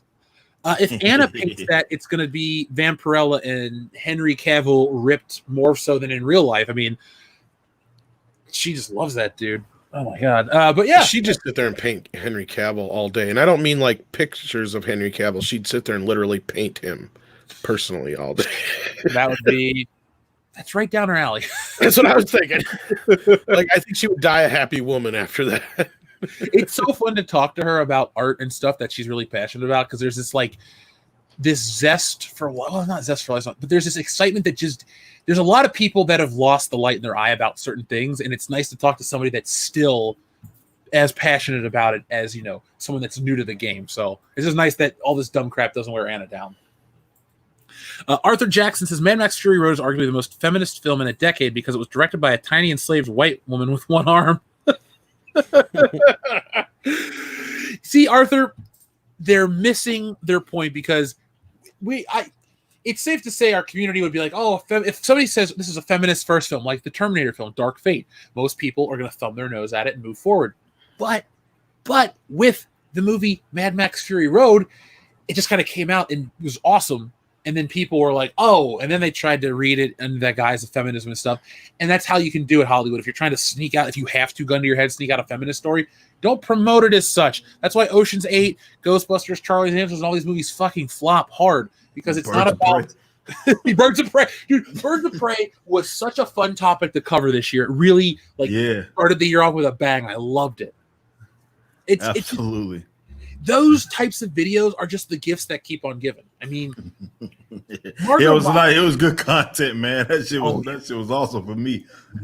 Same here. Margot Robbie is, a hot-looking woman who is a good actress, but her Harley Quinn is not what I think of, and I don't think a lot of people think of Harley Quinn that way. The roller derby queen. What is that? Oh, we ripped the shit out of that movie when it came out. So. Oh yeah, that was just terrible. It was disjointed. It jumped all over the place, and they think that women want this. Okay, women really want an R-rated, gory cross between and not only that, party and a Tarantino movie and a bad '90s cop movie. Like, do you really think women want this? Not only that, they don't even understand their own message. Again, they're not even understanding their own message, because First of all, the true villain of the film should have been the Joker. That ending bit where she says, you know, everybody was always afraid of Mr. J when they should have been afraid of me. That's what your movie should have been about then. It should have been her saying that to the Joker. She spends the first 40 some minutes of the movie hiding under the guise that she's still with the Joker so nobody will kill her. I think they're missing the point of their movie here with all this girl power shit, if you ask me. I don't know about you guys if you're kind of getting where I'm coming from here, but this just keeps stacking and stacking and stacking. And then you add in the fact that every single white male in that movie is nothing but a jerk and an asshole or a psychotic. Even the China Pander character. And then they even have to make him an asshole for no good reason. No good reason whatsoever. He sells her out, but there's no real good reason behind it. I'm just glad I didn't give it any of my money. It gave me money. Thank you, Birds of Prey. Thank you so much. So let's see. We also have our friend Malbrain, who says, if the day comes when Judge Dredd is issuing microaggressions on perp, we're all done for. And they rename it 2000 AD. Oh, shit. That would make a really fun parody. I charge you with a microaggression and a hate crime. You've misgendered someone on Twitter. The penalty, death. You misgendered the wrong person. Which one do you want? Do you want Urban or Sly? I feel like Sly is his version of Judge Dredd was bad enough that he would dole out. I am the law. I would never want to put Carl Urban's Dredd in that position. Much respect. Ian Slater, thank you very much. Ian says, I'm trying to research the Jedi Order for my channel for an episode. What is a good starting point? Star Wars is my second fandom, so I'm not totally versed. Wikipedia, Ian. Seriously, Wikipedia is your best resource for Star Wars information. Like, no YouTube. Look, YouTube channels get their information from Wikipedia. Wikipedia will cite you sources. It'll give you links. People might say, like, oh, go watch Star Wars Explained or whatever. Yeah, go do what you want to do. But my advice is Wikipedia. Hands down, it'll give you every piece of information you need. And the nicest part, too, is it reaffirms certain things, like talking about, is Rey actually a Jedi? Well, the Jedis need to go through the Jedi trial. That girl doesn't. So, no, she's not really even a Jedi. I got to veto this, though, Jeff. I can't see Sly saying the word misgendered. What, because he can't get it out? Yo, you misgendered that person. You know what? Them. It'll come out sounding like garbage. Just it doesn't sound natural. He doesn't sound natural, coming out of my mouth. I respect the hell out of that dude. Oh, I love Sly. I just watched Creed and Creed 2 this last week again. You know what movie I checked out this week, and I want to give a quick recommendation to everyone in the chat. Go watch a movie called Palm Springs. It's Groundhog Day, but a little different. It's got Andy Samberg and J.K. Simmons is in it, and a bunch of other really good people. But I checked it out. It's free on Hulu. It's an original. And it was a lot of fun. So if you're looking for something different outside of our genre wheelhouse, watch it. I can't recommend it enough. I also watched Dial M for Murder. That's a Hitchcock classic. Oh, I love that film. Great movie. Rip, what kind of movies are you into, man? I know we were talking about comics and stuff, but what are some films that really... Honestly, only movies I really watch is just action movies and, like I say, like depictions of like comic book material or something like that, which are action movies in itself. But that's really it. Those are the only kind of movies that I watch. I used to be a horror guy. Not even that anymore. It's just straight up action. Like I want kick-ass movies. And that's pretty much the only thing that I will get out of my way, that I will go out of my way to go like see is like a comic book depiction movie or like something that's just like pure, like an action movie in some way, shape or form. Something like that. That's really it. Those are, nowadays, that's it. That's really it. I don't know what kind of changed about that because I used to go see a variety of other ones, but as I started to age, man, I just want action. Just give me action movies and comic book movies, and I'm good to go. Now, I got a question for you and everyone on the panel and in the chat. So yesterday we're driving home, and Jesse and I had this discussion about who are some of the greatest action characters of the 2000s. And the parameters were they cannot be adapted from anything. They have to have come out in the 2000s, and they can't be a sequel. It has to be original content from the 2000s. We came up with Jack Sparrow, John Wick. She says Maximus. We also came up with Toretto from the Fast and Furious, Riddick, and who else did we have on the list? Was Maximus not already somebody that was in mythology? She says no, so I'm Okay. going by because that's one of her favorite films. I'm not trying to argue with her. I'm just, but I thought it was an interesting. that's pretty much the list I could think of. That's about it, really. Yeah, I just was wondering if anybody had any more they would add to the list. You too, Rippa. Like, I can't think of I do enjoy action films, but we don't have as many like franchise action films, which may be good. But we also have like our big ones, like our John Wicks, which I can't. You can't say Neo because that was 99. Yep, that was because we both were like, "Yo, The Matrix." We're like, "Nope, 1999. It doesn't count." Because I also thought Pitch Black was from 99, but it actually came out in February of 2000. So Did it? Okay. Yep, looked it up. That was our ride back from. I thought it was even sooner than that. Yeah, but the Riddick stuff was a big deal for a minute. Nothing really that it wasn't already an IP. Oh, I did bring up the Transporter as well. Because those was a trilogy. Jason Statham was huge in those movies. Yeah, outside of the stuff you're bringing up, not too many. But action films and horror films, there may be a couple of horror films, but that's the thing. Besides action films and horror films, they won't take any chances. And even those, they've been real selective with what they'll do. Like for every John Wick we get 10 fucking remakes of like Point Break and shit. You know what I mean? Mm-hmm. Let's see. Our friend Ian Slater, we read his. Thank you very much. Ord's Board says, "Hail this great panel." Ord's Board, thank you very much. We appreciate you. Matt G has a great recommendation. I'm taking a picture of this. I say name the Fandom Menace Awards the Cecils. The award has a chair on top of a person and the floor next to it. You know what? I'm not against that. Cecil. We should get Cecil. Yeah, we'll And he should host it too. Yes. All right, you sons of bitches. We're going to do this and we're going to do it now. Okay. The winners are, I don't give a fuck who the nominees are. We're just going to read off the winners. He's just going to go through all the winners. It'll be hilarious. I want it to happen. Ethan wins everything. Neil Herseg, the tattoo guy, thank you very much. He says, "I take dumps with more personality than Brie Larson." Oh, ouch. Ouch. Our friend Ian Slater says, "Some philosophy platforms on sand will fall." Some philosophy platforms on sand will fall. Oh, sorry. The comment threw me off. Yeah. What is it? That story from the Bible or whatever about the guy who built his house on the sand, but then there's a guy that built his house on the firm rock or whatever, and the one got washed away. So it seems like a lot of this shit's built on sand. That's actually a really great comparison you brought me. And I'm sorry it took me a second to catch on, but yeah. Disney, there's no foundation for these things, which is sad because I respect DC Comics, but that's what they did with the DCEU. They built their house or their platform on the sand, and now the current comes in. It's why you have your Birds of Prey, but you also have Joker at the same time, and you also have the Snyder Cut, and you have so many confusing things. I'll give it to Marvel. At least they had an idea that they stuck with, and it worked. Even if it didn't work, at least they would have stuck with the idea. So Fook Google 2 says, "Rippa, bring the testosterone factor 5." Our friend Skylar Dushin's RT says, "Hail High Council, Jeff. I moved recently. I was a backer student, so I'd like to get the updated issue, but I need to update my address."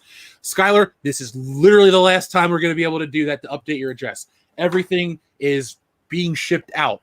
Specific tiers. Go to the Indiegogo, update your address, and we'll make sure it happens. And if there's an issue, you can contact me through email or personally on here or some way. And if you moved, we'll just resend stuff. So you can go on there, update your address, and you will get your replacement issue. They're going out now.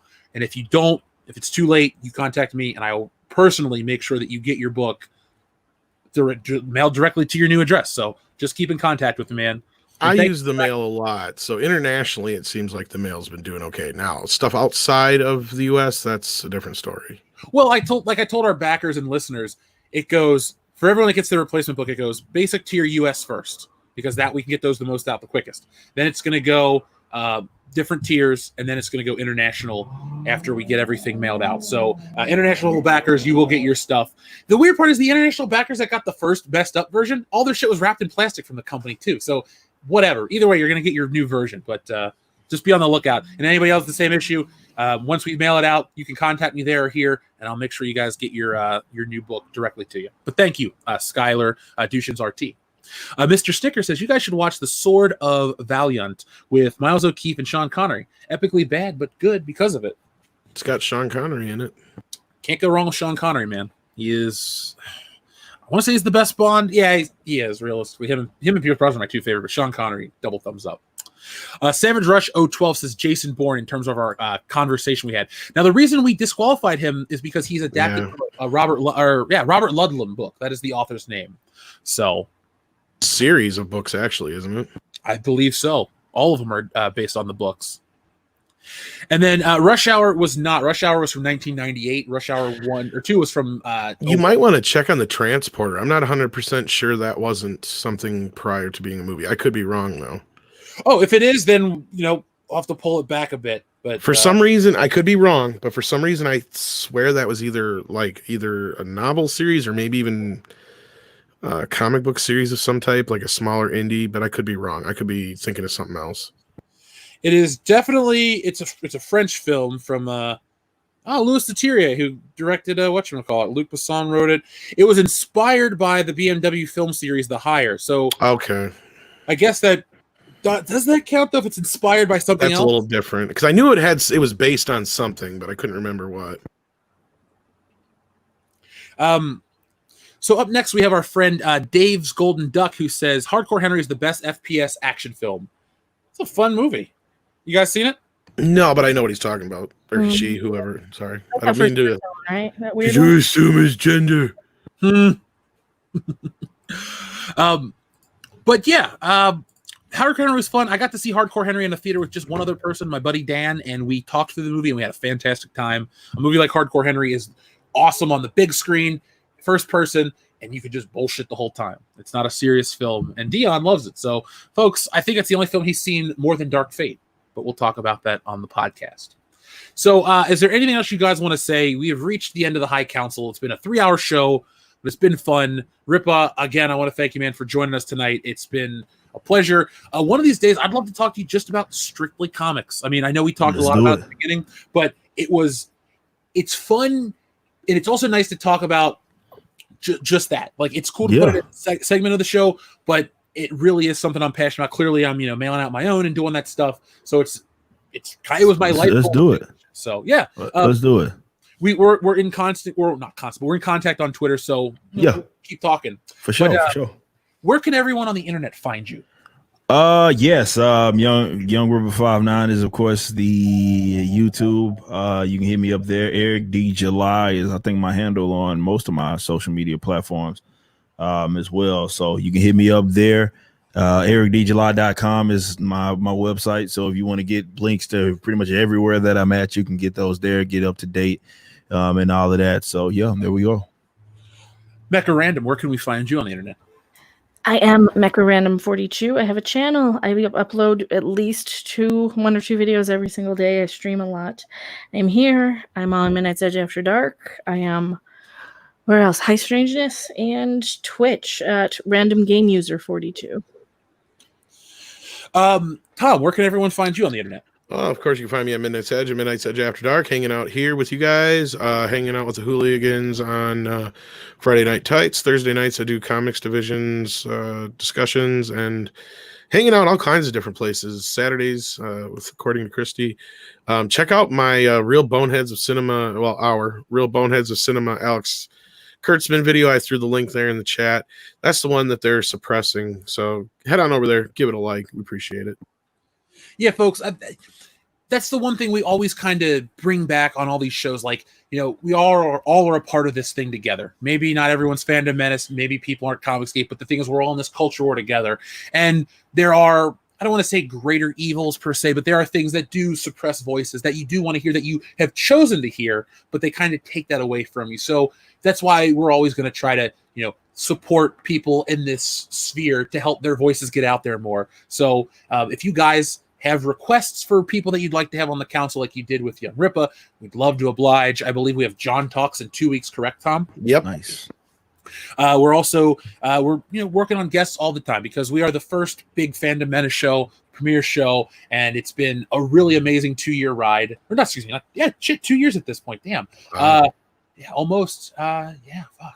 It's been a great ride, and it's not ending anytime soon. So don't take this outro as like, oh, this is the end of the show, Jeff. Bye. No, it's been fun. It's going to continue to be fun, and it's going to continue upwards and onwards. Yes, upwards and onwards, like Superman says, up, up, and away. So we have one more super chat rolling from our friend Uncultured Barbarian. Thank you as always, my friend. He says, "Is your award show going to have the best pandering category?" It can now. It's the Cecil Awards, brought to you by Cash Grab. That's all you need to know. Yeah, the comic they don't want you to read. The comic they don't want you to read. Believe me, Cecil, I've been there with that stuff, buddy. So we know it's up. But yeah, we got to get him back on here again too. I miss Cecil. I do too. I miss. It's nice though. While we don't stream with everybody as much, I still do get to talk to people. Like I talked to Jeremy over the weekend. Every once in a while, I'll shoot a message to Gary and people like that. It's just cool that while we're maybe not folks working together all the time, we're all still friends. Like there's no bad blood, and I'm gonna get to work with Rippa again in the future. He's cool. So it's this growing community of creators that I'm really happy to be a part of. So we're gonna end the show on a very high note. So folks, on the way out, hit that thumbs up button. We had a great time tonight. Great this 3 hours went by very, very fast, Young Rippa. This has been a hell of a show, man. Appreciate y'all having me on, man. Much love on that. Dude, the door is open anytime. If you want to just come on to shoot the shit, if you ever have a project you want to promote or anything, message me on Twitter, of course. Hell yeah, same thing over in our direction. Thanks. So, folks, this is the end of the show. As always, thank you for watching, but most importantly, be excellent to each other.